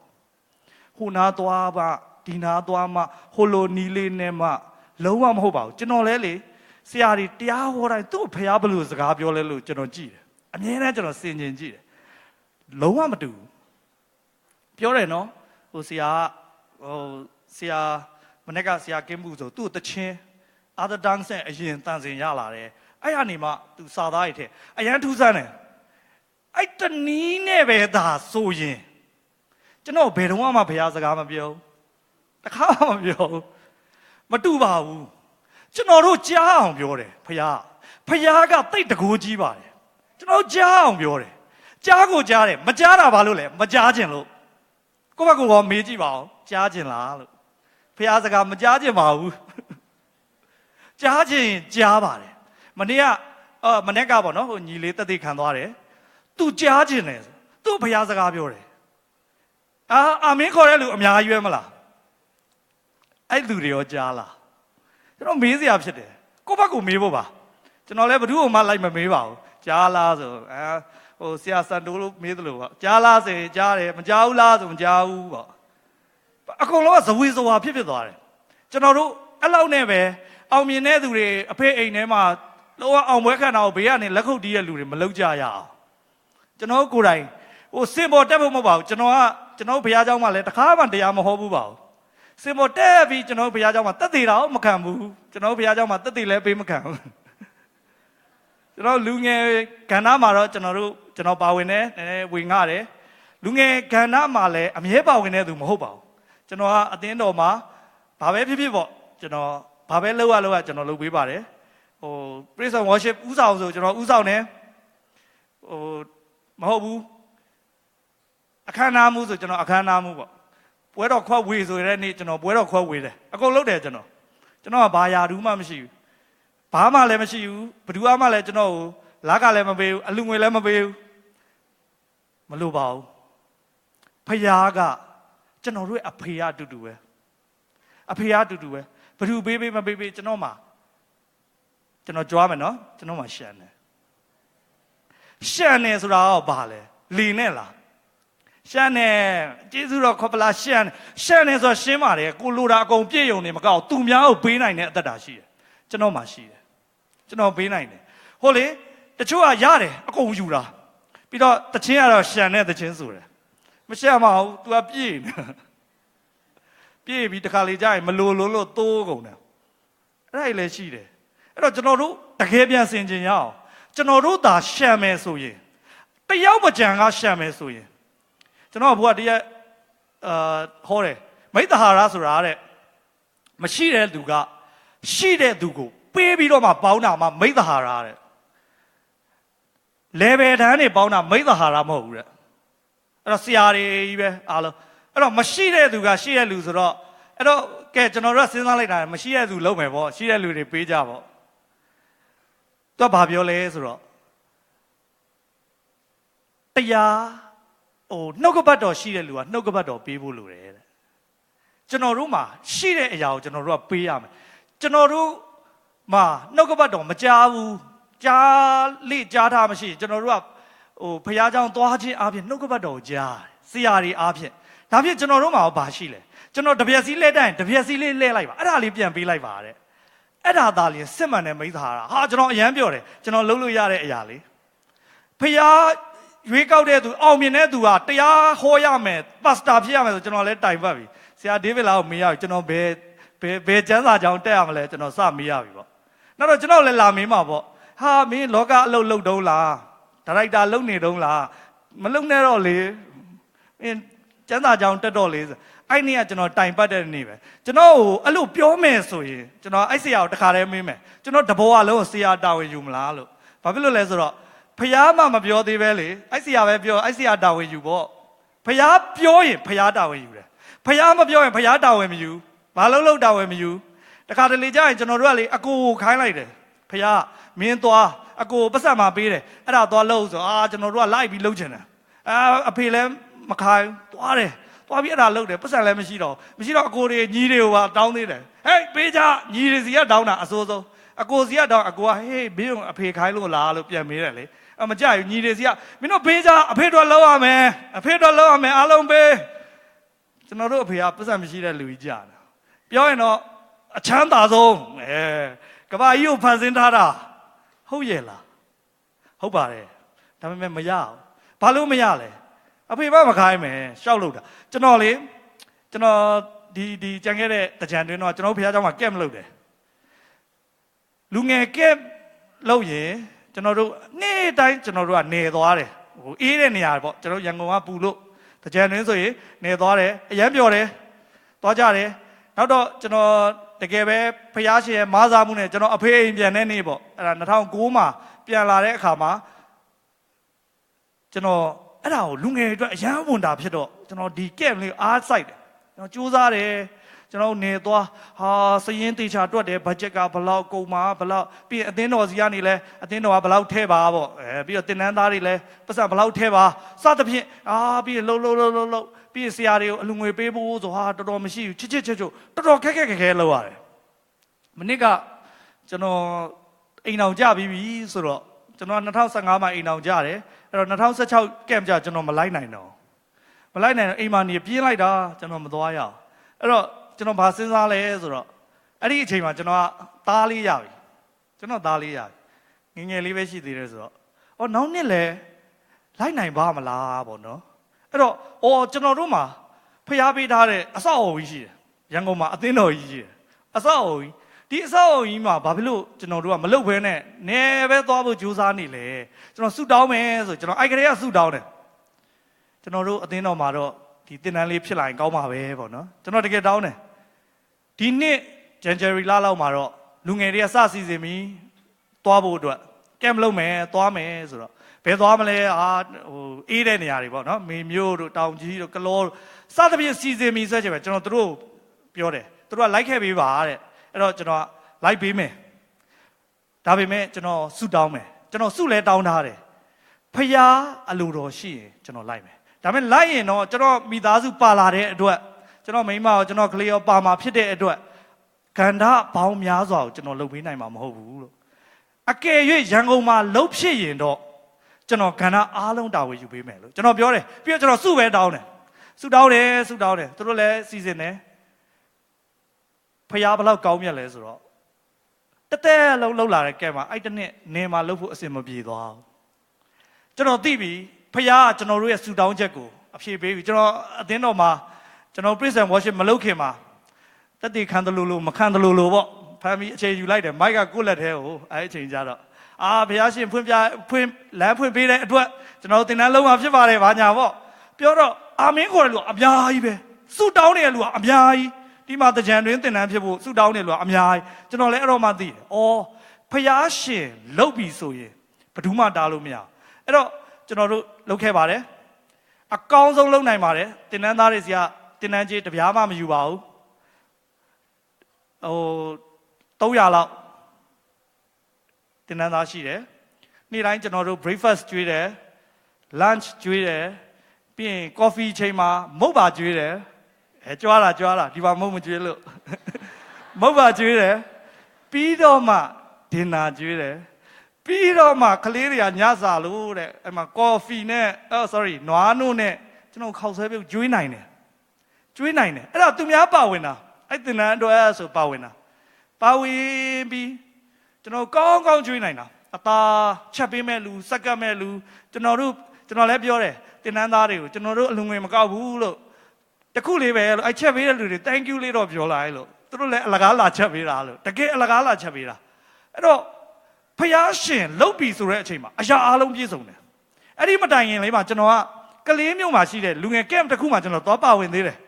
ကျွန်တော်လူငယ်တွေကိုတက်တည်ခံတယ်ပါဝင်တော့အဲ့မှာဘာလေးကျွန်တော်ဖျားစီရလဲဆိုတော့အဲ့ခရီးစဉ်လည်းကျွန်တော်ဆူတောင်းတယ်အလိုတော်ရှိရင်သွားရဖို့ဆိုတော့တကယ်ပဲအလိုတော်ရှိတဲ့အခါမှာကျွန်တော်သွားတော့လေကျွန်တော်ရဲ့အမျိုးသမီးကဟားခါးဖြစ်ပါတယ်ချင်းအဲ့ကလေးကဒါပေမဲ့အခုအချိန်မှာ तू ကကလေးလေးရှိတော့မလိုက်နိုင်ဘူးရာသီဥတုအရန်ပူတဲ့အချိန်အဲ့တော့မလာနဲ့ပေါ့နော်ကျွန်တော်အမျိုးသမီးကိုမလိုက်လာနဲ့တဲ့ပူတယ်ပေါ့โอเคကျွန်တော်သွားမယ်ဆိုကျွန်တော်လည်းအမှန်တိုင်းပြောမယ်မသွားချင်ပူလို့လေကျွန်တော်ကဒီမှာတောင်ချွေးပြန်နေပြီကျွန်တော်အရန်ချွေးတန်တယ်အဲ့တော့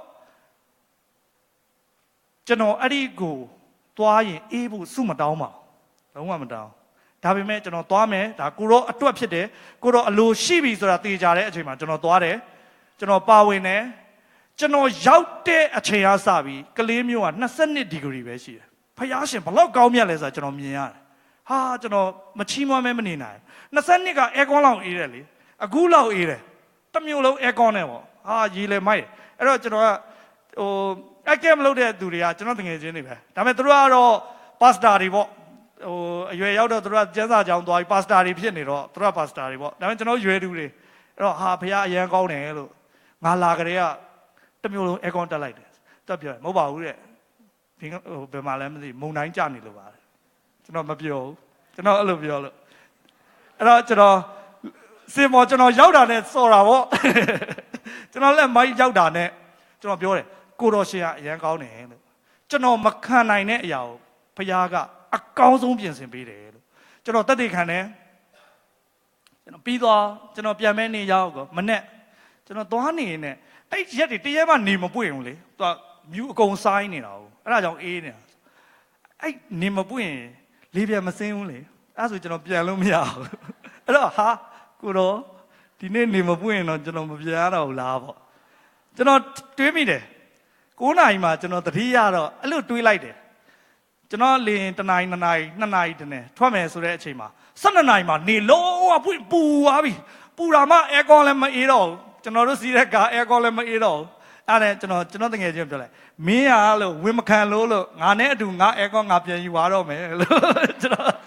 ပြောပြီးကျွန်တော်ပြန်လာတယ်အဲ့ဒီသက်တွေကိုကျွန်တော်ရထားတော့လေကျွန်တော်ကဲမလို့တော့ရန်ကုန်လဲသေအောင်ပူတာအဲ့တော့ကျွန်တော်ဆူတောင်းတယ်ကိုရောဟာယာတီဥတို့ပြောင်းပြစ်နိုင်တဲ့ဖရားဖြစ်တယ်ကျွန်တော်အရင်ဆူတောင်းတယ်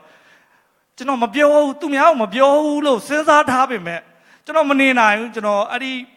ကဲမတိုင်ခင်တနင်္ဂနွေလေးမှာကျွန်တော်ကလူငယ်မှာပါဝင်တယ်ကျွန်တော်နည်းနည်းပေါ့နော်ဝင်ကား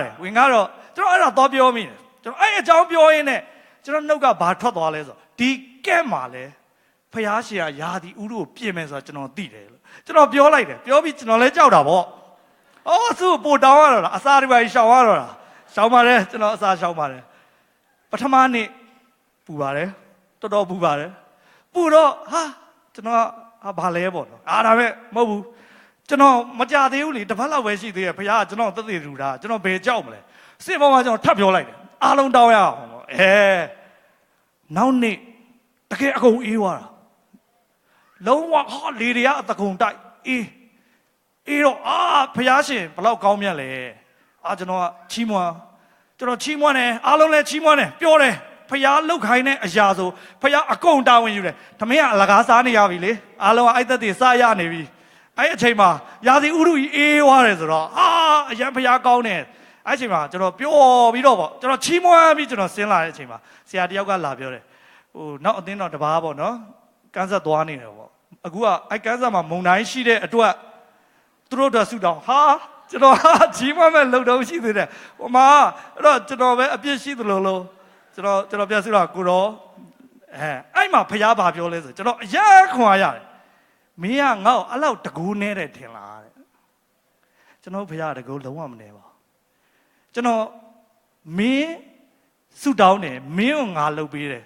မင်းတို့တကွက်ထဲအေးနေတာလားဒါမှမဟုတ်ဟိုကလည်းအသင်းတော်ပဲလေဖျားရဲ့သားတွေပဲလေအဲ့တကွက်ထဲကမုံတိုင်းမတိုက်ပဲကြံတဲ့နေရာတွေအကုန်ကမုံတိုင်းတိုက်နေရလားမင်းမသိပါဘူးတဲ့ဒါပေမဲ့ငါသိတယ်အဲ့တော့ဒါပဲပေါ့ကျွန်တော်တို့ကချီးမွမ်းရမှာကျွန်တော်တို့ကဏ္ဍမှာဖျားဘာလုပ်ပေးလဲကျွန်တော်တို့ကအဲ့မရှိတာကိုသိပြီးဟိုလေစဉ်းစားတယ်ရှိတာကိုမစဉ်းစားအဲ့မရှိတာပဲစဉ်းစားရင်းနဲ့ဟိုခုနလိုပေါ့သူတို့ဒုက္ခရောက်နေတယ်ကိုယ်ဖျားပေးတာတောင်ကြော်သွားတယ်ဖျားပေးတာတောင်မချီးမွမ်းနိုင်လောက်အောင်အဲ့ကျွန်တော်တက်ပြီးချီးမွမ်းတယ်ကျွန်တော်ဖျားတကောသိတ်ကြီးတယ်ကျွန်တော်တို့နေရာကိုပဲအေးနေအောင်လုပ်ပေးတာလည်းဖြစ်နိုင်သလိုဟိုဘက်နေရာကိုကာကွယ်ထားတာဖြစ်နိုင်တယ်ဖျားရှင်ရဲ့တကောဟာအရာအားလုံးကိုစီမံနိုင်တယ်ကျွန်တော်တို့ဘာမှလိုက်ပြီးဖျားအတွက်ကိုတော့တကောလုံလောက်ပါမလားလို့စိုးရိမ်ပေးစရာမလိုဘူးကျွန်တော်သိသွားတယ်ကျွန်တော်တို့ကရှိတာကိုမချီးမွမ်းဘူးမရှိတာကိုအရန်တန်းတာတယ်အဲ့ဒါလည်းကျွန်တော်အဲ့ကလေးကဲ့မှာပဲသွားသိလာတာကလေးမျိုးကကဲ့မှာကျွန်တော်မေးကြည့်တယ်ဟိုကဗမာစကားအရန်မကျွမ်းသူတို့ကဆရာတွေလည်းများသောအားဖြင့်ချင်းလိုပဲပြောတာကျွန်တော်မေးကြည့်တယ်ကဲဒီကညီတွေညီမတွေအငယ်တွေပဲဒီလိုကျွန်တော်တို့အရွယ်တွေကိုမပါဘူးသူတို့က73 74အောက်တွေကြီးပဲဘာလို့လဲဆိုအဲ့ထက်ကျော်အလုံးလုံးရပြီတဲ့ဘုရားကျောင်းမလာနိုင်ဘူးတဲ့ပြတ်သားပါတယ်အဲ့တော့ကျွန်တော်မေးကြည့်တယ်သားတို့မှာဘာရှိလဲလို့ကျွန်တော်မေးလိုက်တော့ပြန်မေးတယ်တရားဟေးတယ်ငါမှဘာရှိလဲတဲ့ကျွန်တော်တို့ကကို့မှာအဲ့မှာချက်ချင်းသိလိုက်တယ်တခါတရံမှာကျွန်တော်တို့ကကို့မှာဘာရှိလို့ရှိမှမသိအဲ့ဒါလေကျွန်တော်ပြောတာနားထောင်နေစဉ်းစားကြည့်ပါလားကို့မှာဘာရှိလဲလို့ဖျားသုံးလို့ရတာဒါဝိဒ်ကဘာနဲ့အသုံးခံသွားလဲသူ့ရဲ့လောက်လွဲနဲ့အသုံးခံသွားသူ့မှာရှိတဲ့အရာနဲ့ပဲသုံးသွားအဲ့လောက်လွဲရလေဘယင်မဖြစ်ထိုက်ဘူးလောက်လွဲပြစ်တတ်တယ်ဆိုတဲ့အရေးအချင်းကဘယင်လုံးဝမဖြစ်ထိုက်ဘူးဒါပေမဲ့ဘယင်ဖြစ်တယ်အဲ့ဒါလေးနဲ့ပဲ तू ကစောင်းလဲတီးတတ်တယ်တဲ့စောင်းတီးတာတော်ရင်စောင်းသမားပဲဖြစ်မှာပေါ့ဘာလို့ဘယင်ဖြစ်မလဲအဲ့တော့ဒါမဲ့သေချာတာကျွန်တော်တို့မှာရှိတဲ့အရာကဘာလဲဖျားသုံးလို့ရမလားကျွန်တော်ဒါကိုပြန်ဆန်းစစ်ဖို့လိုတယ်ကျွန်တော်တို့အဖေအိမ်မှာနေတယ်အဖေအိမ်မှာပဲနေမယ်အကိုတွေလောက်တာပဲခံစားမယ်တော့ကြာရင်ပဲရမလဲဟုတ်တယ်မလားကြာလိုက်အာနာစရာကြီးအာနာတယ်ကျွန်တော်လည်းကြာရင်အစောပိုင်းမှာအဖေကကိုယ်စကားဓာတ်ရိုက်မပြောဘူးလို့ထင်တယ်အကိုတွေကိုမေးရတယ်အဖေဘာပြောလဲမမေးရဘူးလားမေးရတယ်တော့အဖေကရောကိုယ့်သားအငယ်ကိုဓာတ်ရိုက်မပြောချင်ဘူးလားပြောချင်တာပေါ့ဒါဖြင့်ကျွန်တော်တို့ကဖျားစကားကိုဘယ်လိုကြားနိုင်လဲကျွန်တော်ကျမ်းစာဖတ်ရမယ်ဆုတောင်းရမယ်ကျွန်တော်တို့ဆုလည်းမတောင်းကျမ်းစာလည်းမဖတ်အဖေကိုလည်းမပြောအဖေပြောလည်းနားမထောင်ဒါအကိုတွေကိုတော့လိုက်မေးတတ်တယ်အကိုကျွန်တော်ဘာပြောသေးလဲအကိုကလည်းတခါတလေတော့လည်းပြောမှာပေါ့နော်အဖေကသမီးမင်းကြီးလေးကိုပြောလိုက်ပါကွာဒီကောင်အကြလာတော့မပြောဘူးကွာမင်းသူ့ဟာသူလာခိုင်းလိုက်လို့ပြောမှာပေါ့စဉ်းစားကြည့်ပါဦးကျွန်တော်တို့တစ်ချိန်လုံးအကိုကျွန်တော်အဲ့ဒါဘာလဲဆိုကျွန်တော်ဆရာတွေစီသွားတာလေဆရာကျွန်တော်လည်းသွားခဲ့ပါတယ်ကျွန်တော်ဘာလုပ်ရမလဲဆရာကလည်းကျွန်တော်နောက်ဆုံးပြောလိုက်တဲ့စကားကတော့မင်းကမင်းမေးတဲ့မင်းဘုရားကပြောလိုက်မယ်ဓာတ်ရိုက်အချိန်ယူပါဆိုအဲ့ဆရာဘုရားတိတ်မရင်းနှီးလားပေါ့မနေ့ကတသိခံတော့ပဲဆရာဒေးဗစ်လာရှေ့ဖြစ်တည်တယ်နောက်ဖြစ်တည်တယ်အလယ်ဖြစ်တည်တယ်ဒါပေမဲ့အချိန်တစ်ချိန်မှာဘုရားကမပြောတော့ဘူးလေသူတို့အဖြစ်မဲ့ပြောရင်နဲ့သူတို့ကပို့နီးပြီးကျွန်တော်တို့ကပို့ဝေးဖို့မဖြစ်လာဘူးလားကျွန်တော်တို့ကဘုရားကိုမေ့ပြီးဒီဆရာတွေပဲမဖြစ်လာဘူးလားကျွန်တော်တို့အဲ့ဒါကိုပြန်ဆင်ခြင်ဖို့လိုတယ် ဖြစ်လာရင်သိကြတယ်ကျွန်တော်တို့အားလုံးဟာဒါဝိအော်တဲ့အဖွဲပဲလုံးဝဒါဝိမဟုတ်အဲ့တော့အောင်မြင်သူဟာဒါဝိပါပဲကျွန်တော်တို့ကဒါဝိဖြစ်ရမှာဖခင်ကကျွန်တော်တို့ဒါဝိဖြစ်စေချင်တာအဲ့အချိန်မှာ equal chance ပါဣသရေလလူမျိုးစိန်ခေါ်တဲ့အချိန်မှာဖခင်ကငကိုတွေကပရောဖက်ပြုပြီးတော့ဟေးဂေါလိယကစိန်ခေါ်မယ်အဲ့မှာဒါဝိလေးကထွက်လောက်လွဲလေးနဲ့ပြေးလို့တခါမှမပြောတာအားလုံးမှာ equal chance ဒါဝိဒ်ကနည်းနည်းတော့နောက်ကျသေးတယ်ဘာလို့ तू ကသမင်းကြိုင်လာဖို့တာဆိုတော့ तू တော်တော်ကြာမှ तू ရောက်တော့တော်တော်နောက်ကျပြီလေအရှိမရထားတဲ့ chance ကျွန်တော်စဉ်းစားအဲ့ချိန်ဣသရေလလူမျိုးတွေဘာလုပ်မလဲဆူတောင်းပါပေါ့ကိုတော့အဲ့ကောင်ကြီးကိုစော်လိုက်တော့ကိုတော့စော်လိုက်တော့ဟိုဖះမဟုတ်တယောက်ထွက်လိုက်ငါမင်းနဲ့အတူရှိမယ်မင်းဝန်ခံလိုက်ငါစော်ပေးမယ်ဖြစ်မှာပေါ့နော်ကျွန်တော်ဒါရိုက်တာဆိုတော့ script ကလိုနေလို့ကျွန်တော်ဖြည့်တာကျန်းစာအုပ်ထဲမှာမပါဘူးဒါပဲအဲ့တော့ तू ကလည်းဆူတောင်းမယ်ကိုတော့ဆွဲလိုက်တော့ကိုတော့ယုံတယ်ကိုတော့ဒီကောင်ကြီးကိုချနိုင်လားကျွန်တော်ယုံတယ်ကိုတော့စော်လိုက်တော့မဟုတ်ဘူးလေမင်းထွက်ငါမင်းနဲ့ပါမယ်မင်းမရှိတာနဲ့စော်လိုက်ငါလှဲချလိုက်မယ်မဟုတ်ဘူးကိုတော့ထွက်လိုက်ကျွန်တော်ချီးမွမ်းမယ်နောက်ကနေကိုတော့ပဲထွက်ကျွန်တော်တို့ဖြစ်တတ်တယ်စူကြီးပဲလိမ့်တောင်းတာဖះဘာပြောလဲဘာခိုင်းလဲမလုပ်ဘူးဒါနဲ့များအောင်မြင်နေခြင်းသေးတယ်အဲ့တော့အောင်မြင်တဲ့လူကအများကြီးမရှိပါဘူးလူမျိုးကြီးဆိုတာလူအများကြီးမဟုတ်ဘူးတဲ့ဒါကျွန်တော်ကြားနေတာအလွတ်ရတယ်မသိရင်မဲ့အဲ့လူမျိုးကြီးတန်းမှာကိုကပါနေသလိုလိုပေါ့ငါတို့ကလူအများကြီးမဟုတ်ဘူးကျင်တတ်တယ်တခါတလေမှာကျွန်တော်တို့လည်းလူအများကြီးပဲဟိုအောင်မြင်တဲ့လူတွေကိုကြည့်တယ်ချီးမွမ်းတယ်ဟာလေလုယာခွန်အားရတယ်မျက်ရည်လိုက်ကြတယ်ကျွန်တော်အတော်တယောက်ရှိတယ်ကျွန်တော်ပြောပြမယ်နော်ကျွန်တော်အတော်တယောက်ရှိတယ်ဆရာဇော်မင်းရဲ့ညီမပဲသူကလေဘလောက်ထိမျက်ရည်ကြတတ်လဲဆိုဟိုနေ့ကဆိုမင်္ဂလာဆောင်မှာသူတို့သားကျေးဇူးတင်စကားပြောတာလေကျေးဇူးတင်စကားပြောရင်သူတို့သားတွေမျက်ရည်မကြဘူးလားကြတယ်သူတို့ကစိတ်အရန်လှုပ်ရှားတာဟုတ်အဲ့တော့မျက်ရည်ကြတာပေါ့အဲ့တော့သူတို့သားတနေရာကြမျက်ရည်ကြတယ်ကျွန်တော်အတော်ကြည့်တယ်ဘယ်ချိန်ငိုမလဲငိုပါတယ်အရန်တိုးထီတာသူဘယ်တော့မှအဲ့သူတို့သားကိုမသိဘူးသူဘာကြောင့်ငိုလဲဟိုကမပြောရသေးဘူးသွားငိုပြီးကျွန်တော်ဘေးမှာအဲ့တော့ကျွန်တော်အငြိမ်နီးသူဘာမှမပြောရသေးဘူးကျွန်တော်ပြောတာလေအေးလေးတဲ့စိတ်ညစ်တယ်တဲ့မရဘူးတဲ့ထိန်လို့တဲ့ငိုတယ်အဲ့တော့သူငိုတာဝိညာဉ်တော်သူ့ကိုတိုးထိလိုက်လို့လားမဟုတ်ပါဘူးဒါသူ့ရဲ့ဗီဇပေါ့နော်သူတနာလို့ငိုတာအဲ့တော့ကျွန်တော်တို့ကလည်းတစ်ခါတလေမှာကိုယ့်ရဲ့ emotion တွေရှိတတ်တယ်ကိုယ့်ရဲ့စိတ်ခံစားချက်တွေရှိတတ်တယ်အဲ့ဒီအရာတွေနဲ့ကျွန်တော်တို့ကအောင်မြင်ပြီလို့မကြွေးကြော်ပဲနဲ့တကယ်အောင်မြင်ရအောင်တကယ်ကိုကျွန်တော်တို့ရဲ့ခွက်ဖလားတွေကတကယ်ရှံရအောင်အဲ့ဒီအချိန်မှာချီးမွမ်းရတာတိတ်အတိတ်ပဲရှိသွားတယ်ဟိုကျွန်တော်ကျေးဇူးတော်ခွက်ဖလားရှံလျက်ရှိပါကြီးဆိုတဲ့တခြင်းကကျွန်တော်တို့ဘုရားကျောင်းရဲ့နိုင်ငံတော်တခြင်းအပတ်တိုင်းဆိုတယ်ဒီနေ့ထိအဲ့ဒါပဲဒါပဲအရန်ဆိုတယ်ရုပ်တွေကြည့်လိုက်အရန်ရှံတဲ့ရုပ်ကြီးပဲကျွန်တော်တို့လည်းပါတယ်တရက်ဘာကျွန်တော်စင်ပေါ်မှာကျွန်တော်ရေလဲဆွဲနေနေကျေးဇူးတော်ခွက်ဖလားရှံလျက်ရှိပဲနော်ကိုတော်ကမေးတယ်မင်းကဘာရှံတယ်လို့မင်းစုနေတာလေတဲ့ကျေးဇူးတော်လေ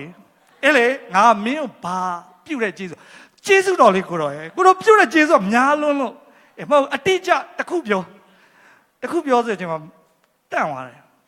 ကိုဘကိုတော့တတိမထားမိဘူးကိုတော်ဘာပြုလို့ပြုမှာကျွန်တော်အဲ့လိုမဖြစ်ရအောင်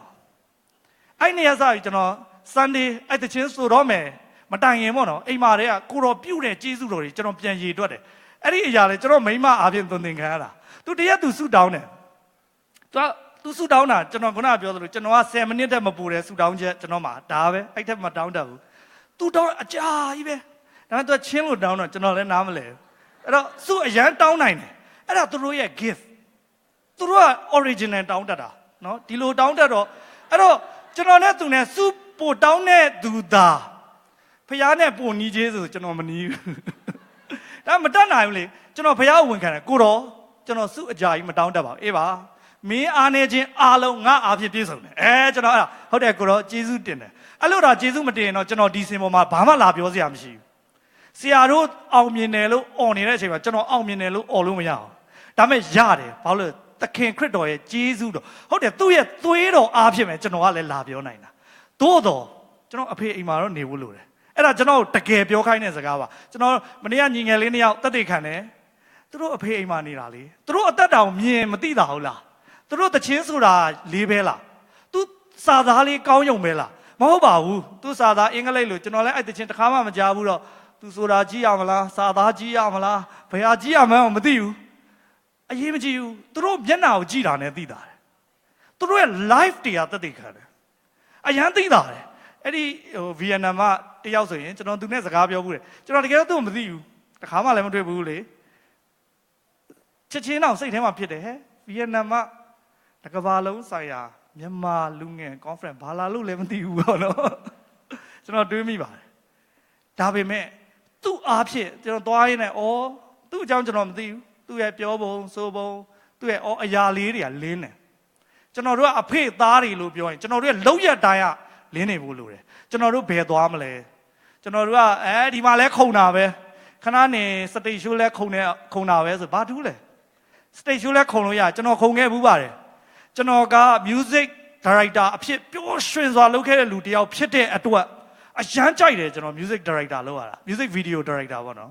အရန်ကြိုက်တာကျွန်တော်သချင်းအောင်ဘိန်းလိုမျိုး feeling ယူတယ်အဲဒါကြောင့်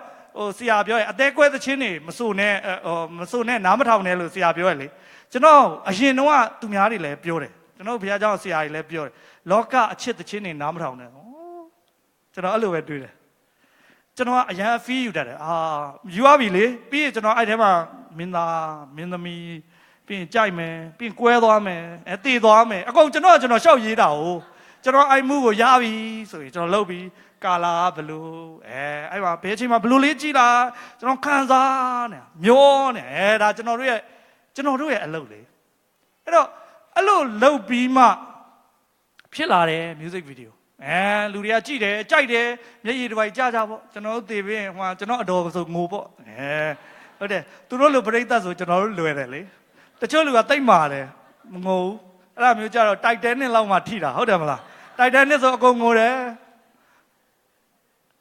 အနုပညာလူတစ်ယောက်ကိုအများကြီးဖန်ဆားနိုင်တယ်ကျွန်တော်တို့အနုပညာဖန်ဆားခြင်းအောက်မှာမဟုတ်ပဲစစ်မှန်တဲ့ချီးမွမ်းကိုးကွယ်ခြင်းဖြစ်ဖို့လိုတယ်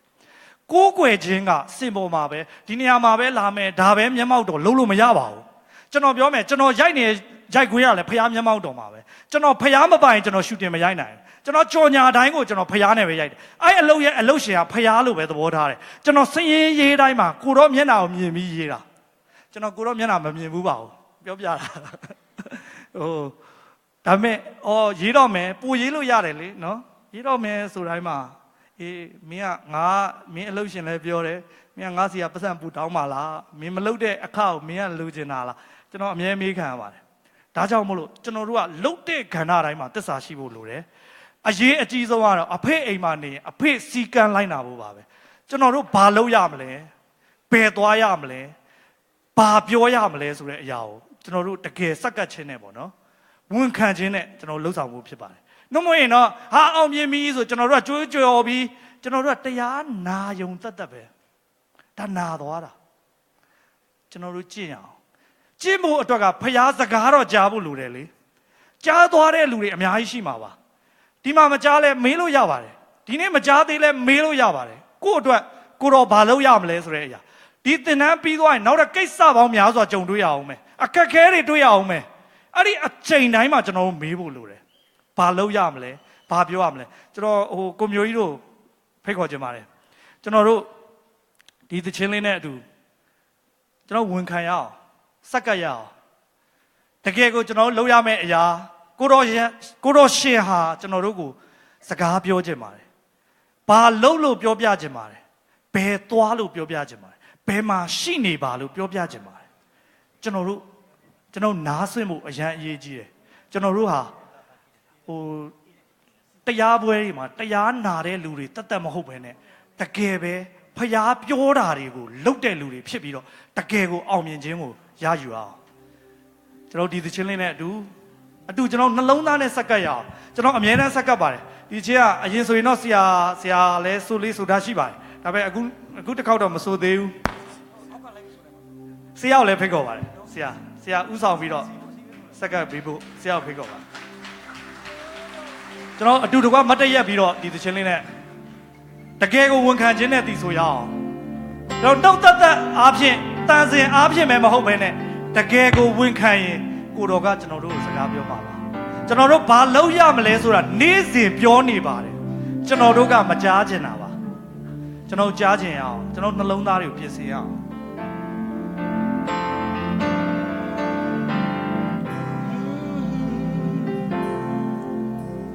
ပြောရမယ့်စကားရှိရမယ့်နေရာဝိညာဉ်တော်ကိုယ်တော်သွန်သင်ပေးပါလုံးရမယ့်အရာသွားရမယ့်နေရာဝိညာဉ်တော်ကိုယ်တော်သွန်သင်ပေးပါရှိတော်နေရာကျွန်တော်ရဲ့နေရာဘုရားရှိသွားမနေရာကျွန်တော်သွားပြီကျွန်တော်ဘဝမှာဘုရားရှိရှိစလုံးနေရာတိုင်းမှာနေရာတိုင်းမှာ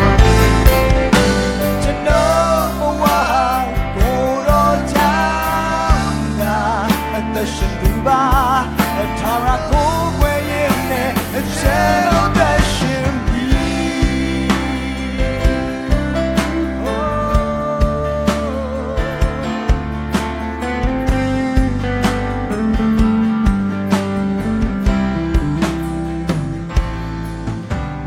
ပြောရမယ့်စကား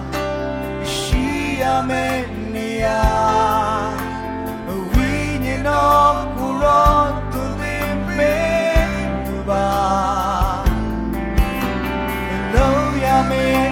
ya kwa ya me ne ya we ni no curo tu dimbe ba curo shi do ne ya chno ye ne yaရှင်သွားမနေရကျွန်တော်သွားပြီကျွန်တော်ဘဝမှာအကိုတော်မရှိရှေ့စလို့မရနိုင်ပါနေရတိုင်းမှာကျွန်တော်ဘဝဟာကိုတော်ကြောင့်လားအသက်ရှင်သူပါထာဝရကိုဝဲရင်နဲ့ချေတဲ့ရှင်ကျွန်တော်ဘဝမှာအကိုတော်မရှိရှေ့စလို့မရနိုင်ပါနေရတိုင်းမှာကျွန်တော်ဘဝဟာအကိုတော်ကြောင့်လားအသက်ရှင်သူပါထာဝရကိုဝဲရင်နဲ့ချေ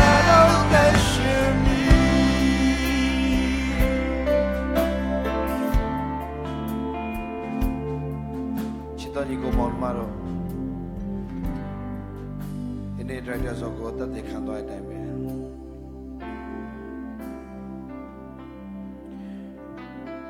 သရေလလူမျိုးတွေက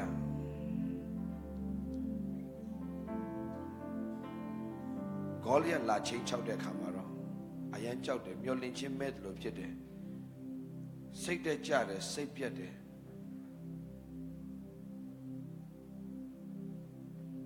အမျိုးစုံတွေးကြလိမ့်မယ်ငါတို့မကြခင်သူများကြုံများဖြစ်တော့မလားသူတို့လည်းဖျားလူမျိုးတွေပဲသူတို့လည်းဖျားကိုသိတဲ့လူတွေပဲ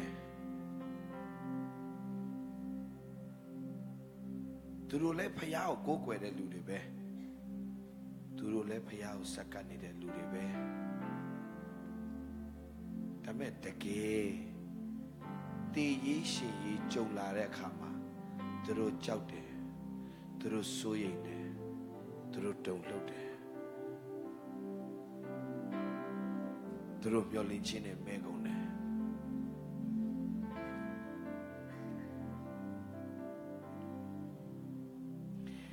ဒါဝိဒ် လိုက်တဲ့အခါမှာတော့ဒါဝိနိုင်သွားတဲ့အခါမှာတော့သူတို့အယံပြောတယ်အခုနာတော့ညီးတွားတယ်ကြောက်ရွံ့တယ်တုန်လှုပ်တယ်ဒါပေမဲ့သူရဲကောင်းပေါ်လဲပေါ်လာအဲ့သူရဲကောင်းအမိပြုတ်ပြီးသူတို့ကဝမ်းမြောက်ကြတယ်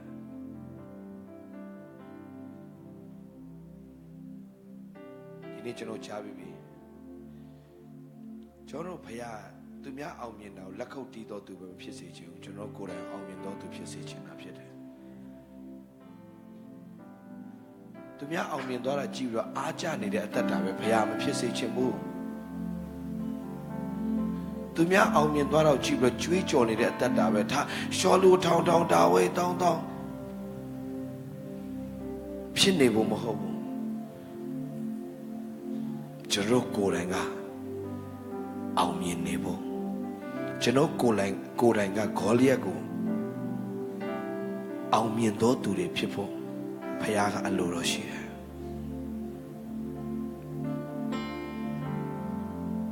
ဒါဝိအောင်မြင်တော့ကြည့်ပြီးတော့အားကျနေတဲ့အတ္တတာဖြစ်ဖို့ဖခင်အလိုတော်မရှိဘူးအရောက်စီတိုင်းကိုဒါဝိကဲ့သို့အောင်မြင်ခြင်းပေးခြင်းတော်ဖခင်ဖြစ်ပေမဲ့ဒါဝိလိုဘာလို့မဖြစ်တာလဲတစ်ချက်ပဲကျမ်းစာမှာတေချာဖတ်ဒါဝိကဖခင်မျက်မှောက်တော်မှာတနည်းအားဖြင့်ဒီနေ့သင်ခန်းစာနဲ့ပြောမယ်ဆိုရင်ဖခင်ရဲ့အိမ်တော်မှာရှိတော်သူဖြစ်တယ်ဖခင်အိမ်တော်မှာရှိတော်သူကပဲဖခင်ဘာလုပ်မလဲဆိုတာကိုသိတယ်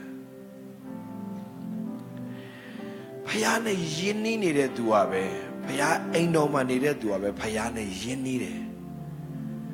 ဖခင်နဲ့ယဉ်နီးတဲ့သူကပဲဖခင်ငါ့ဘက်မှာပါတယ်ဆိုတာကောင်းကောင်းသူကသိတဲ့အတွက်ကြောင့်ဖခင်နဲ့ယဉ်နီးနေတဲ့လူက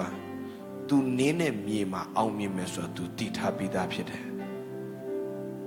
ဖခင်သားသမီးတော်ဖြစ်ပေမဲ့ဖခင်နဲ့မယဉ်နီးတဲ့အခါမှာဖခင်နဲ့မယဉ်နီးတဲ့အခါမှာဖခင်သားသမီးတော်ဖြစ်နေတယ်ဒါပေမဲ့ဖခင်နဲ့မယဉ်နီးတဲ့အခါမှာ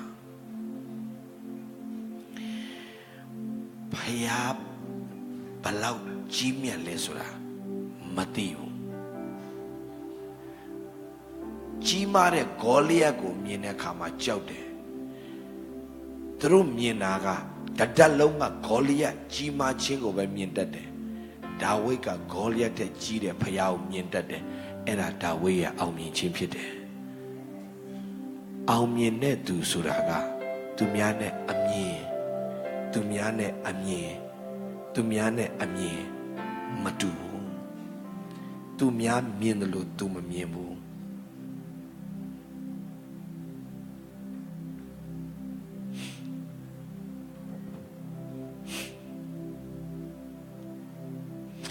သူများကဂေါလိယက်ကိုမြင်တာကြောက်စရာကောင်းတဲ့ကောင်ကြီးလို့မြင်တယ်ဒါဝိဒ်မြင်တာကြတော့ငါရှိမှရှုံးနေမဲ့ကောင်ပဲလို့သူမြင်နေတယ်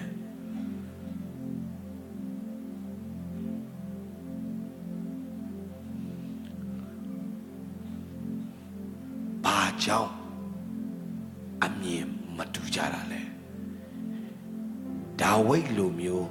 ဘာလို့တစ်လုံးကမမြင်တာလဲဘာလို့ဒါဝိဒ်ပဲအဲ့လိုမြင်တတ်တာလဲဒါဝိဒ်ပဲဘာလို့အဲ့လိုမြင်တတ်တာလဲဒီလားပြောပြမယ်ဒါဝိဒ်ကဖခင်နဲ့အတူရှိလို့ကျွန်တော်သားလေးနဲ့ကျွန်တော်တနေ့လမ်းတူတူလျှောက်တယ်တရားပေါ်မှာလမ်းတူတူလျှောက်တယ်အဲ့တော့ကျွန်တော်သားလေးက2 နှစ်လောက်ပဲရှိသေးတယ်ဂျေရမိုင်ယာလေးလမ်းတူတူလျှောက်တယ် bridge ကိုရောက်တော့အဲ့ဒါအမေရိကမှာလာမသိ bridge ကိုရောက်တော့ဒီတရားကြီးမှာလမ်းလျှောက်အဲ့တရားအောက်မှာတင်မော်ကြီးကွန်တိန်နာတင်မော်အကြီးကဖြတ်မောင်းနေတယ်အဲ့ဒါကျွန်တော်ဆန်ဖရန်စစ္စကိုမှာလာမသိတင်မော်အကြီးဖြတ်မောင်းနေတယ် ဒါနဲ့ကျွန်တော်အဲ့သင်္ဘောကြီးကိုမြင်ရတယ်ဒါပေမဲ့ तू မမြင်ရဘူး तू ကအကောင်လေးကတဲတဲလေးဆိုတော့မမြင်ရအောင်ဒါနဲ့ကျွန်တော်မြင်တယ်လို့ तू မြင်ချင်တဲ့အခါမှာ तू က Daddy တဲ့ carry me တဲ့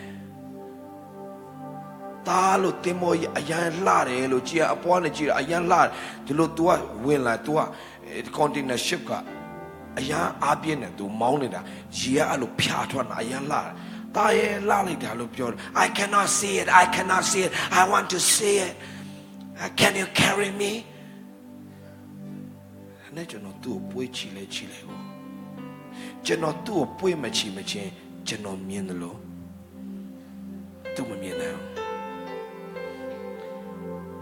ကျွန်တော်မြင်တယ်လို့သူမြင်နိုင်တာဘာကြောင့်ဆိုကျွန်တော်ရဲ့တားဖြစ်နေကျွန်တော်အနားမှာသူရှိနေတယ်ပြီးတော့အနားမှာရှိနေလားမပြီး Daddy would you carry me I want to see it နဲ့ကျွန်တော်ပွေးချီလိုက်တယ်ဒါဝိတ်ကအမြဲတမ်းလို့သူ့အဖေရဲ့ရင်ခွင်မှာနေချင်တဲ့သူတယောက်ဖြစ်တယ်ထွေးပွေခြင်းခံချင်တဲ့သူတယောက်ဖြစ်တယ်အမြဲတမ်းအထံတော်တိုးဝင်တဲ့သူတယောက်ဖြစ်တယ်ဒါကြောင့်သူ့တခြင်းတွေကိုကျွန်တော်ဆိုနေတယ်ဆိုတဲ့လူတွေလည်းအားလုံးပြောမယ်စက်တဲ့သူတွေလည်းအားလုံးပြောမယ်ထံတော်မှာနေရတော့ရတထောင်ကောင်းတယ်ဒီတကယ်အထံတော်မှာရှိဖို့အရေးကြီးတယ်နော်ရေးတဲ့သူတွေပဲလေဟောတဲ့တရားဟောဆရာကြီးလည်းဒီတိုင်းပဲဖွင့်ပြခြင်းရလို့ဟောပြီမယ်အဲ့ဒီဖွင့်ပြခြင်းတွေအားလုံးကိုယ့်အတွက်မဖြစ်နေတနေ့ဟောရင်းနဲ့ကိုယ်ဆုံးရှုံးသွားလိမ့်မယ်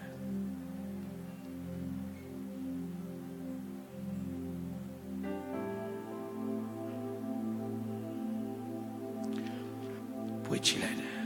ကြည်တယ်ကျွန်တော်မြင်လို့သူမြင်နိုင်သွားပြီဘာကြောင့်လဲ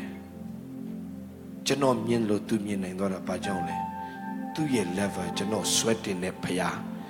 ကျွန်တော်ဖရားကမှတ်တာကျွန်တော်ကိုဘယ်တော့မှသူပဲမြင်လို့ကျွန်တော်တို့မမြင်စေချင်တဲ့ဖရားမဟုတ်ဘူးကိုတော့မြင်တဲ့အရာကိုကျွန်တော်မြင်ချင်ပါလို့ပြောရင်အသာလေးသူဆွဲပွေးလိမ့်မယ်သူမြင်တယ်လို့သိအောင်မြင်စေလိမ့်မယ်ဖရားရဲ့နှလုံးသားကိုသင်သိချင်လားယေရှုနှလုံးသားကိုကြည့်ယေရှုကဘာလုပ်သွားလဲငါ့ကိုယုံကြည်တော်သူတွေငါပြုတော်မှုကိုပြုလိမ့်မယ်ထိုထက်သာ၍ကြီးတော်မှုကိုပြုလိမ့်မယ်ဖရားရဲ့တဘာဝကလောကမှာသင်ကိုထားကြတဲ့အုပ်ဆိုးခြင်းအာဏာအပြည့်ထားပြီးသားလုတ်ပိုင်ခွင့်အကုန်ပေးထားပြီးသားဖရားသခင်လူကိုဖန်ဆင်းပြီးတဲ့အခါမှာနောက်တိရစ္ဆာန်တွေအားလုံးကိုဖရားဘာလုပ်ခိုင်းနေတယ်လို့လဲသူဘာမှမလုပ်တော့လူကိုဖန်ဆင်းပြီးတဲ့နောက်ပိုင်းမှာလူပါပဲအကုန်ပြန်လုပ်ရတာနာမည်ပေးတာဆိုလူပဲတိရစ္ဆာန်နာမည်ပြန်ပေးတာအကုန်လုံးလူကကျွဲဆိုကျွဲပဲလူကနွားဆိုနွားပဲဖရားပြန်မပြင်ဘူးဘာလို့လဲဖရားကမင်းကငါအခွင့်အာဏာမြည်ကြီးမှအကုန်ပေးထားပြီးသားမင်းလုံးငါပေးထားတဲ့အခွင့်အာဏာနဲ့မင်းအကုန်လုံးငါ့ကိုလည်းမပြောနဲ့မင်းကငါအကုန်ပေးထားပြီးသားဒါညီကောင်မောင်မအားလုံးကျွန်တော်ပြောပြမယ်ဒီနေ့ကြားပြီးပြီသူများအောင်မြင်ခြင်းနဲ့မှီပြီးတော့လက်ခုပ်တီးရတဲ့မှာသင်မပါပါစေနဲ့သင်ကိုယ်တိုင်ဒါဝိဖြစ်ပါစေဒါဝိဖြစ်ချင်လားဒါဝိဖရားနဲ့ရင်းနှီးတယ်လို့သင်ရင်းနှီးပါအောင်မြင်ခြင်းတစ်ခုစီတိုင်းမှာအဲ့ဒီအောင်မြင်ခြင်းအတွက်အမြဲတမ်းအဖို့ခါရှိတယ်အဲ့ဒါမမင်းနဲ့အဲ့ဒီအောင်မြင်ခြင်းနဲ့ညီတဲ့အဖို့ခါလည်းအမြဲတမ်းပေးရတယ်ဘာဘရီအင်ဂျီဝစ်ချင်တော့အဲ့ဒီဘာဘရီနဲ့ညီတဲ့တန်ဖိုးရှိတယ်လမ်းဘေးရဆိုင်မှာတွားပြီးလွိုက်ကောက်နဲ့ဝယ်လို့မရဘူး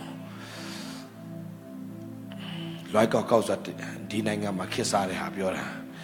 လမ်းဘေးမှာလွိုက်ကောက်ဟိုးတော့ဒီခေတ်လွိုက်ကောက်ရှိသေးလားရှိသေးတယ်လွိုက်ကောက်တကယ်တော့200ပဲ200ကို1 cent လေးဖြုတ်လိုက်တော့လွိုက်ကောက်တယ်ဒါပဲဆိုတော့ဒီနေ့အဲ့အထဲမှာကျွန်တော်တို့ဘုရားခင်မရှိစေချင်တော့ကျွန်တော်တို့ကိုကြီးမြတ်စေခြင်းနဲ့ဘုရားရှင်ဖြစ်တယ်ဟာလေလုယာအမြင့်ဆုံးမှာချီးမြှောက်ခြင်းနဲ့ဘုရားဖြစ်တယ်သူမြင်လို့မြင်စေခြင်းနဲ့ဘုရားရှင်ဖြစ်တယ်ဒါဒီနှုတ်ဘတ်တော်ကြားပြီးသွားပြီ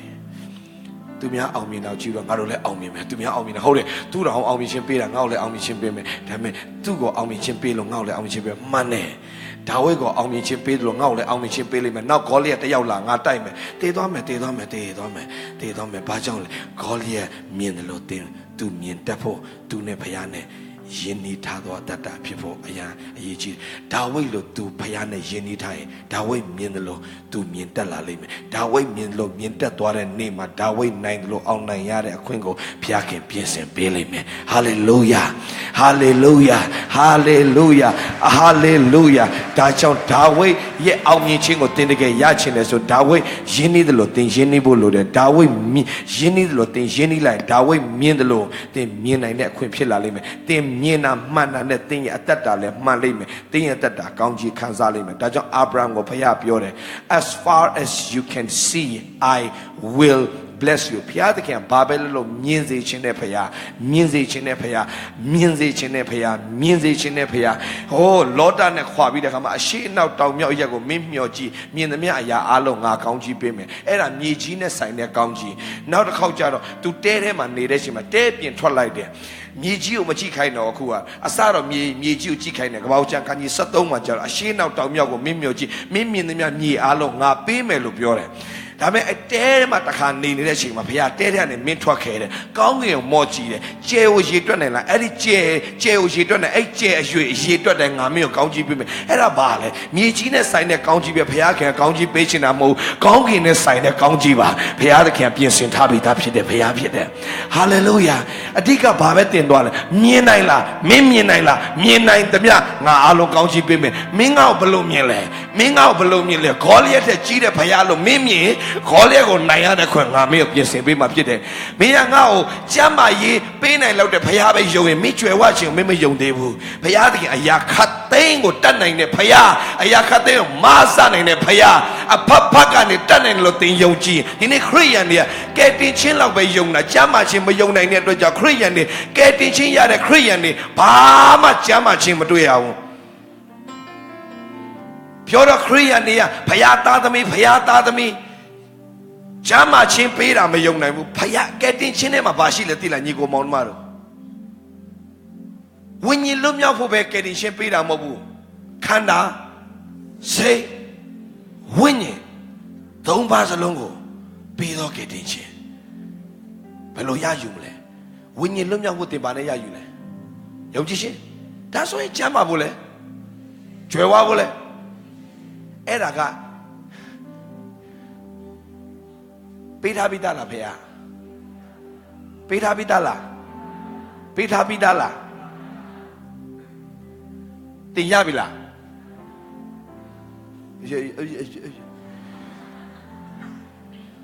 မောရလောက်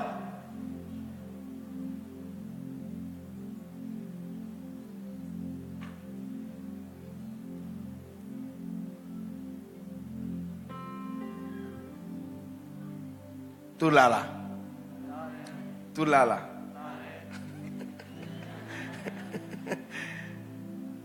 မောရကိုကျွန်တော်ခေါ်လာ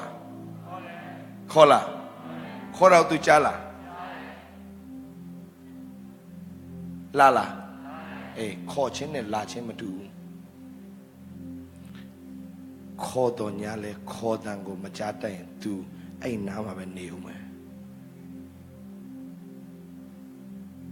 ခေါ်လာကြားလာကြားပြီးတော့မလာတဲ့သူတွေအများကြီး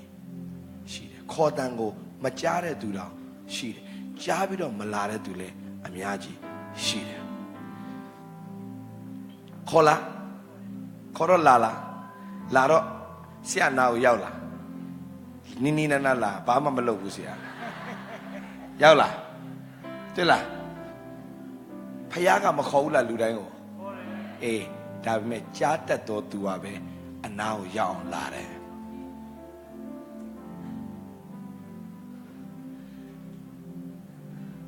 လာယုံနဲ့ပဲမပြီးဘူးလာပြီးရင် तू ဘာမှလှုပ်ရှားမရှင်ဘာလုပ်မလဲငုတ်တုတ်ကြည့်လိုက်စိတ်မောမှာနော်ဒါချမ်းစာအုပ်ကိုင်တာကျွန်တော်သူ့ကိုဘာလှုပ်လိုက်ပြီလဲခုနင်းငါဘာပေးလဲခုဒါပေးဘာလှုပ်လဲခုနင်းကျွန်တော်ပေးတော်ညာလေ तू ကလက်ပိုက်ထားရင်မရပြန်ဘူးဖယားကအကုန်လုံးကို तू ကပေးနေပြီမဲ့ကျွန်တော်တို့မယူတတ်ဘူးမကြားဘူးနဘေးနေအများကြီးနထိုင်းနေအများကြီး laka tau ni dah amyai, macam mana ni dah amyai, ha? Macam baby, macam ya lah, macam ya lah, belum ya mah bayar lah, macam belum ya mah le, pay ni bi macam, pay ni bi le macam, euro, dah be. พยายามมาပေးတာမဟုတ်ဘူးพยายามมาခေါ်တာမဟုတ်ဘူးမလာတတ်တာဝင်လေးပြင်မှန်းတော့သူပေါင်းတော့ငါထန်တော့မခေါ်ဘူးလားငါသည်အဲ့ဒီချမ်းတောင်မရတဲ့ခရိယန်တွေအများကြီးခေါ်လာဘာအတွက်ခေါ်တာလဲဘာအတွက်ခေါ်တာလဲခေါ်ပြီးရင်မပေးဘူးလားမင်းဘာလို့ပြန်ချလဲ là cái nào đâu à và đã khó ra lẽ ngõ trong thành bộ khó ra là mà hậu bảo bộ khó cái đấy và cháu xí đấy muốn lên bên man đó tụi bọn nó ngắt hàng đó là ngã bà lúc bế xin lô lẽ ngã chán ta bế xin này đã bế mẹ chán ta mà ya ra để biết là ba lẽ mà là lô lẽ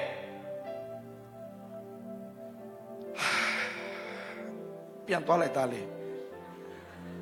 anh cha mà mẹ quay cha mà liền ngắt ta,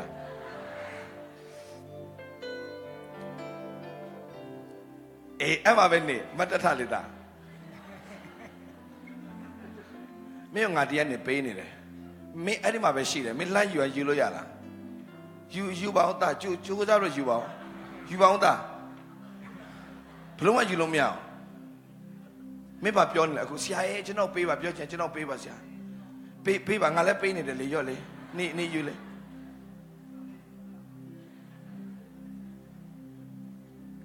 Ya là. Ta yue ni ze ro mu lo. Nghe đấy số cái đó đồ đấy. Ni ze la. Cô đó.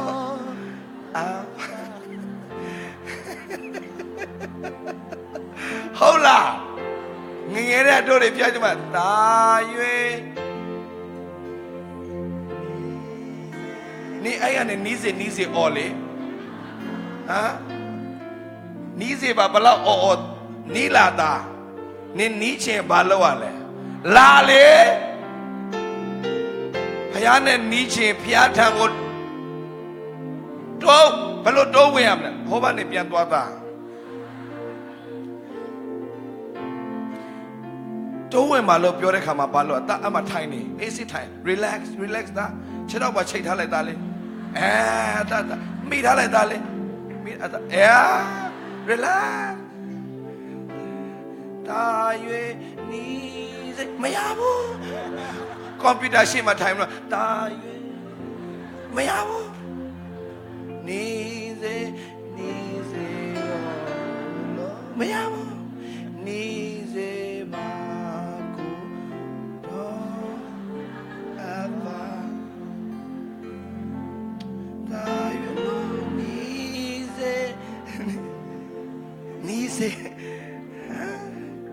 Facebook này ni ze ba cô mà ni bu đó ba Facebook này bên đi là đã Facebook này ni này miết lâu suy đoán đã quay đâu xí đấy ni là đã phía này chiên ta yue ni ze đàn này đàn đi qua đấy ni ze ro mu lo ta chiên mẹ mà số này ni ze ba số ta la trên là cái ta slow motion này ta đi ni chân ta qua gì là cáiအဲ့ဒါ driver ဆိုကိုchân taလဲba lâu àလဲတိုးဝင်လာတယ်တာရွေနီမင်းတရိုက်တာရှိမှမင်းသားဘယ်တော့မခံဘူးနင်လမ်းလျှောက်တဲ့ပုံဟောမှာမဟုတ်လို့ thank you တာထိုင်လို့ရနီးစေပါကို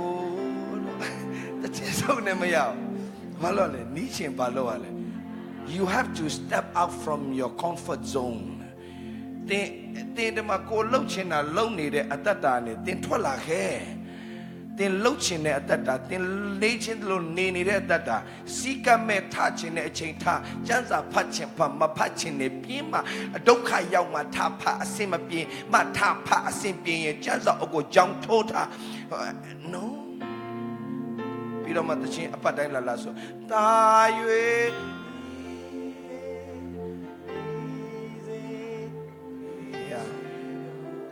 တပတ်လုံးပေါက်ခဲ့ရလှုပ်ချင်တာလှုပ်ဆဲချင်တာဆဲပြီးတော့မှတပတ်တစ်ခါဘုရားကြောင့်လာပြီးတော့နီးစေပါ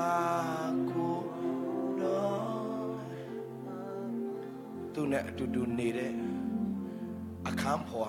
ဘေးနားနဲ့ပြောတယ်တသားလုံးမနေဘူးနဲ့တသားလုံးမနေသူကနီးစေ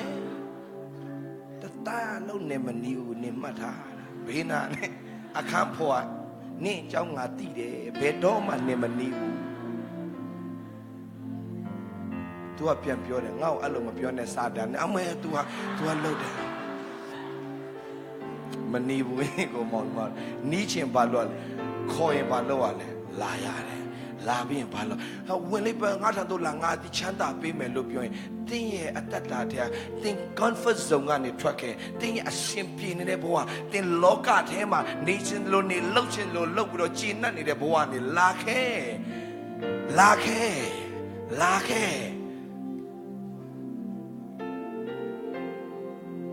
ဘုရားရှင်နဲ့မကဆိုပြတိုးဝင်အောင်မနထနဲ့ကိုတော့ဒီတနေ့တာလုံးတက်ရှင်ဖို့ဘလို့လူနဲ့ဘလို့တွေ့ရမလဲကျွန်တော်မသိဘူးကိုတော့ကျွန်တော်နှုတ်ကပတ်တော်နဲ့ဖွင့်ပြပါဉာဏ်ပညာကိုပေးပါပြောရမယ့်စကားရှိရမယ့်နေရာဝိညာဉ်တော်သွန်သင်ပါလုပ်ရမယ့်အရာတွားရမယ့်နေရာတွေကိုတော့ရှင်ဖျားဖော်ပြပါကိုတော့ရှိသောနေရာမှာပဲကျွန်တော်ရှိချင်တယ်ဟာလေလုယာကိုတော့ရှိသောနေရာကျွန်တော်ရဲ့နေရာကိုတော့တွားတဲ့နေရာကျွန်တော်တွားပါမယ်ကျွန်တော်ဘဝကိုတော့မရှိရင်တော့အချင်းကြီးပါပဲကိုတော့ဟာလေလုယာပြန်လဲစက္ကကြရအောင်အားလုံးမမိတတ်တော့ပြန်လဲစက္ကရအောင်အဲ့ချင်းလေးပြန်ဆွေးအောင်ဆရာမျိုး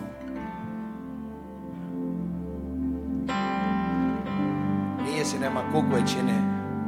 အသက်ရှင်တော်သူတွေဖြစ်အောင်ဘေးနားမှာရှိသူလက်ဆွဲနှုတ်ဆက်ပြောရအောင်ဒီရဲ့စနေမှာကိုယ်ွယ်ချင်းနဲ့အသက်ရှင်ရအောင်နေ့ရက်စင်တိုင်းနော်လို့ပြောလိုက်နေ့ရက်စင်တိုင်းနော်တပတ်တစ်ခါမဟုတ်ဘူးနော်ခေါ်တန်ကိုကြားပါစေရှားရင်လည်းသွားလိုက်ပါတိုးဝင်ပါတပတ်တစ်ခါမဟုတ်ဘူးနော်နေ့ရက်စင်တိုင်းနော်အာမင်ဆိုရပြောရမယ့်စကားရှိရမယ့်နေရာဝိညာဉ်တော်ကိုရောသူတင်ပေးမှုပါလို့ရမယ့်အရာသွားရမယ့်နေရာ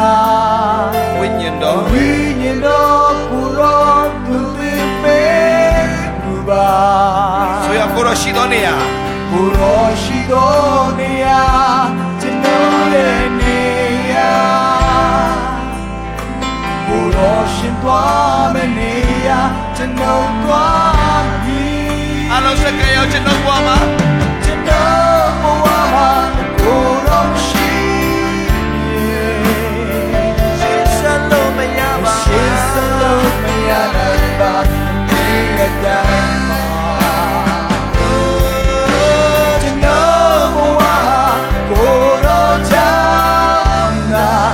တရှင်သူပါအထာရကိုဝဲရင်ချေတဲ့ရှိ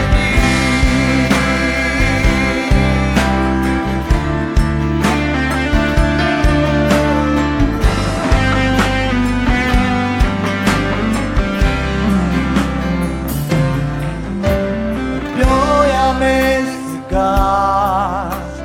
ရှိရမယ့်နေရာနော်ကိုရောသူတင်ပေးမှုပါလို့ရမယ့်အရာ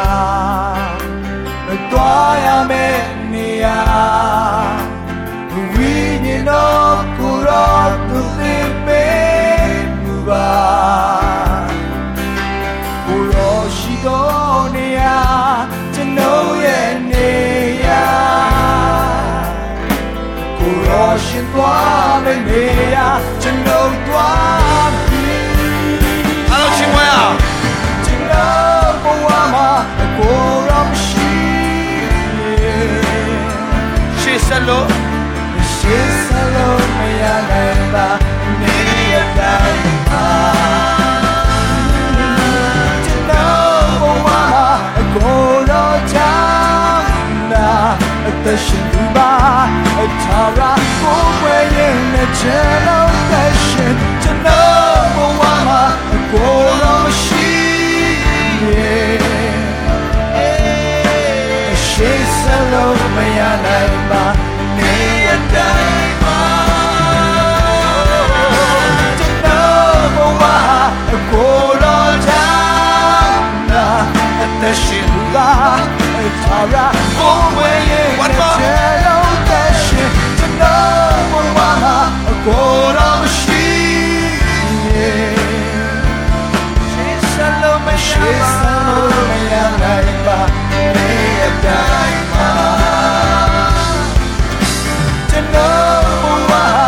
ကိုယ်တော်ကြောင့်နာအသက်ရှင်ပါအထာရကိုယ်ဝဲရင်ကျဆိုရအားလုံးစက္ကပ်ရပြီဆိုရကျွန်တော်ဘဝမှာကိုယ်တော်မရှိရှေ့ဆက်လို့မရနိုင်ပါ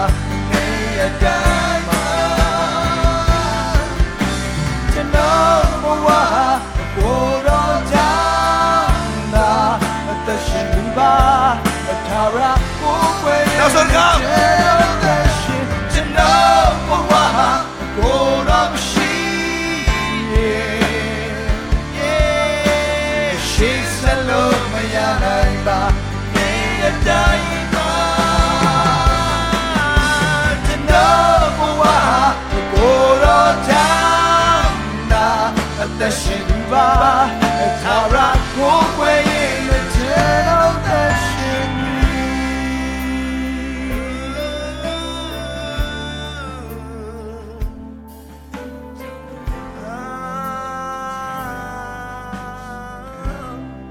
ကျွန်တော်ဘဝမှာဝန်ခံရကျွန်တော်ဘဝမှာကိုယ်တော်မရှိရှေ့ဆက်လို့မရနိုင်ပါနေရတိုင်းမှာကျွန်တော်ဘဝကိုယ်တော်ကြောင့်နာအသက်ရှင်ပါထာဝရကိုယ်ဝဲရင်နဲ့ကျွန်ကျဆိုရကျွန်တော်ဘဝမှာကိုယ်တော်မရှိရှေ့ဆက်လို့မရနိုင်ပါနေတိုင်းမှာကျွန်တော်ဘဝကိုယ်တော်ကြောင့်နာအသက်ရှင်ပါ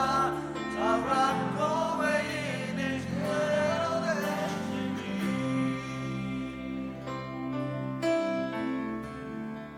ခါလေးမှာကျွန်တော်စိတ်မကောင်းတာရှိတယ်ညီကောင်မောင်မှာတော့ကျွန်တော်စီလူနာတွေခေါ်လာပြီးဆူတောင်းခံကြတယ်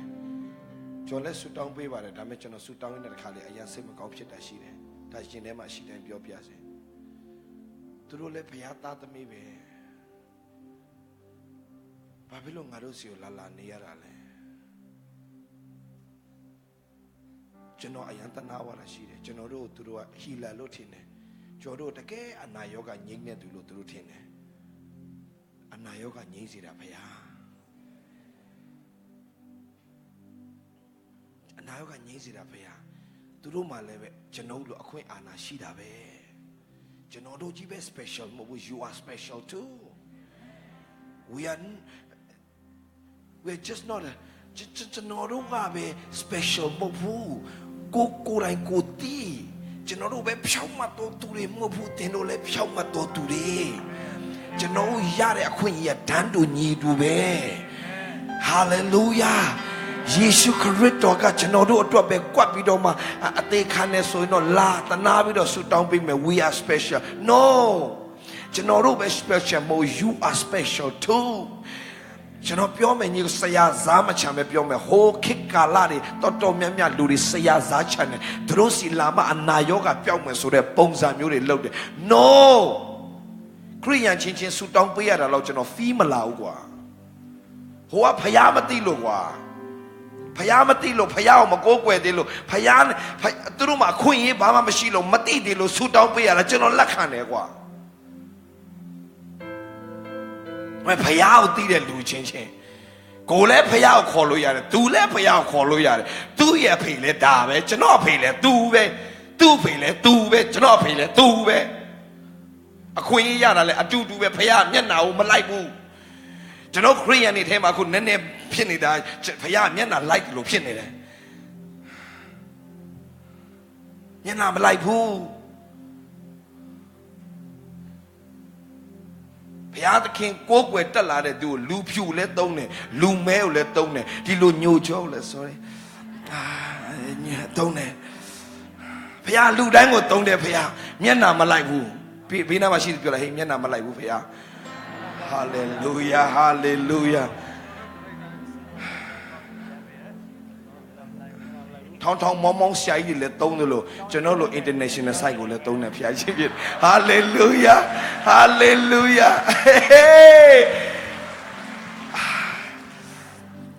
တခါလေးမှကျွန်တော်ကကိုယ်ခွင့်အာဏာရှိရတဲ့နဲ့အတုံးမချတာခတ်တယ်ကွာဆရာကြီးကနဲ့အေးဟေကန်တနေ့ဖျားနဲ့ဆူတောင်းနေတယ်ကောင်းငယ်ပွင့်လက်တဲ့ယူပါယုံရတယ်ကောင်းငယ်ဆင်းသက်လာတဲ့ဘုံကိုမြင်တွေ့နေတာ तू အရန်ပျော်တဲ့အချိန်မှာမြောက်လိုပါလို့တကောင်ကဟိုခုံဆွဒီခုံဆွနဲ့ तू နဲ့ဖျားနဲ့ကိုယ်ကွယ်ချင်းကိုလာနှောက်ရှက်နေတယ်ဒါနဲ့ तू ကဒီလိုတောင်းတယ်ဖျားသခင်နဲ့အဲ့ဒီကောင်ကိုဖယ်ရှားပေးပါကိုရောနဲ့ကျွန်တော်ဆက်သွယ်လောက်ရတာအစိမ့်မပြေဘူးတဲ့လာနှောက်ရှက်နေတယ်တဲ့လာနှောက်ရှက်နေတယ်တဲ့ဒါနဲ့ဖျားသခင်ကပြောလဲမင်းကငါပေးထားတဲ့ authority မင်းမသိဘူးလားငါ့ဘာလို့ပြန်လာခိုင်းနေတာလဲမောင်းထုတ်လိုက်လေအော်ဒီလိုလားထွက်သွားသူ့မှာခွင့်အာဏာရှိထားပြီးသားဘေးနားမှာရှိပြလဲတင့်မှာခွင့်အာဏာရှိထားပြီးသားဟာလေလုယာဟာလေလုယာဒါပဲချောနေလို့မရဘူးချောနေလို့မရဘူးခွေဟလာဟိုဆရာကြီးကနဲ့အေးကပြောစကားမြေတန်းရှိသူ့ဆရာကြီးတယောက်သူ့နာမည်Smith Wongersworth လို့ခေါ်တယ်အဲ့ဒါဟို Smith Wongersworth ဆိုတာကအင်္ဂလိပ်လူမျိုးကြီးနှာခေါင်းမွေးကြီးနဲ့သူခေတ်သူကာလမှာလူသေးတွေအများကြီးပြန်ရှင်းတယ်သူကရှင်းပြတယ်တရားခွေးလေးတကောင်သူကကားဂိတ်မှာရက်နေချိန်မှာခွေးလေးတကောင်အဲ့ဒီခွေးပိုင်ရှင်ကဆွဲလာတယ်တဲ့အေးဒေါကီအဲ့ဒေါကီကသူ့နောက်ကိုမလိုက်ဘူးသူသွားရနောက်ကိုပြန်လိုက်နေရတယ်ဟိုကသွားချင်ရရှောက်သွားသူကဟဲ့ဒေါကီ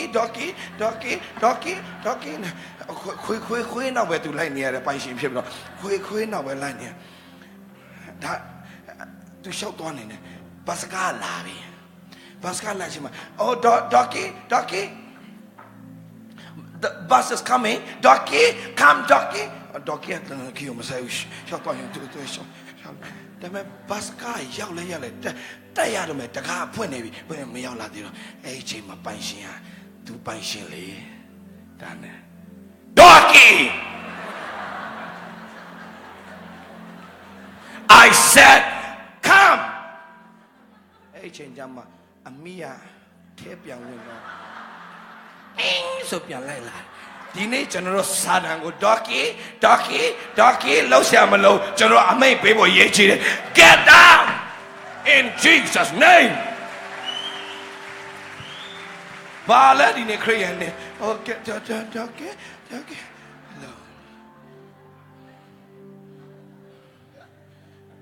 You must know your authority ကိုယ့်ရဲ့အခွင့်အာဏာကိုသိဖို့အရန်ရေးချင်တယ် Hallelujah Go.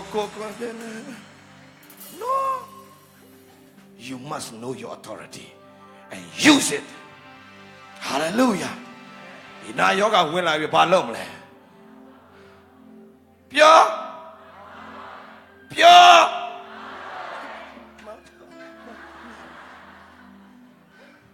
Yeah, pyo. Ba lo am le. Da be. အိမ်တောင်မှာစကားများပြီးဇနီးမောင်နဲ့ပြဿနာဖြစ်ရင်ဘာလုပ်ရမလဲမဟုတ်ဘူးဘာမောက်တော့ မောက်ထုတ်ချင်တာနဲ့တော့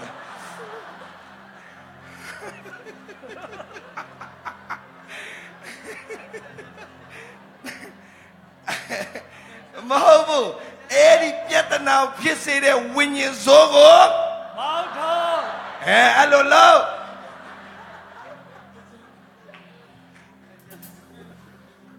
လက်သေးရှည်လာလို့ကုန်းမိတယ်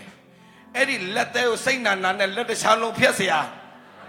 မလိုပါဘူးဘာပဲဖျက်ရမလဲလက်သေး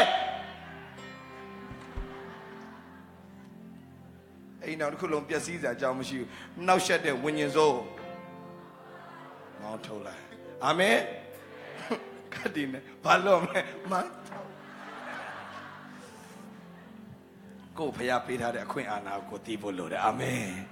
ဟာလေလုယာအလောကလာဆုတောင်းရအောင်ဖျားရှင်ကိုတော့ယေရှုတင်တယ်ကိုတော့ပေးထားတဲ့အခွင့်အာဏာတော်ယေရှုတင်တယ်ယင်းနဲ့နှုတ်ကပတ်တော်တော်ယေရှုတင်တယ်ဒါဝိဒ်ရဲ့အသက်တာကဲ့သို့လူတိုင်းကိုဖြစ်စေခြင်းတော်ဖျားဖြစ်တယ်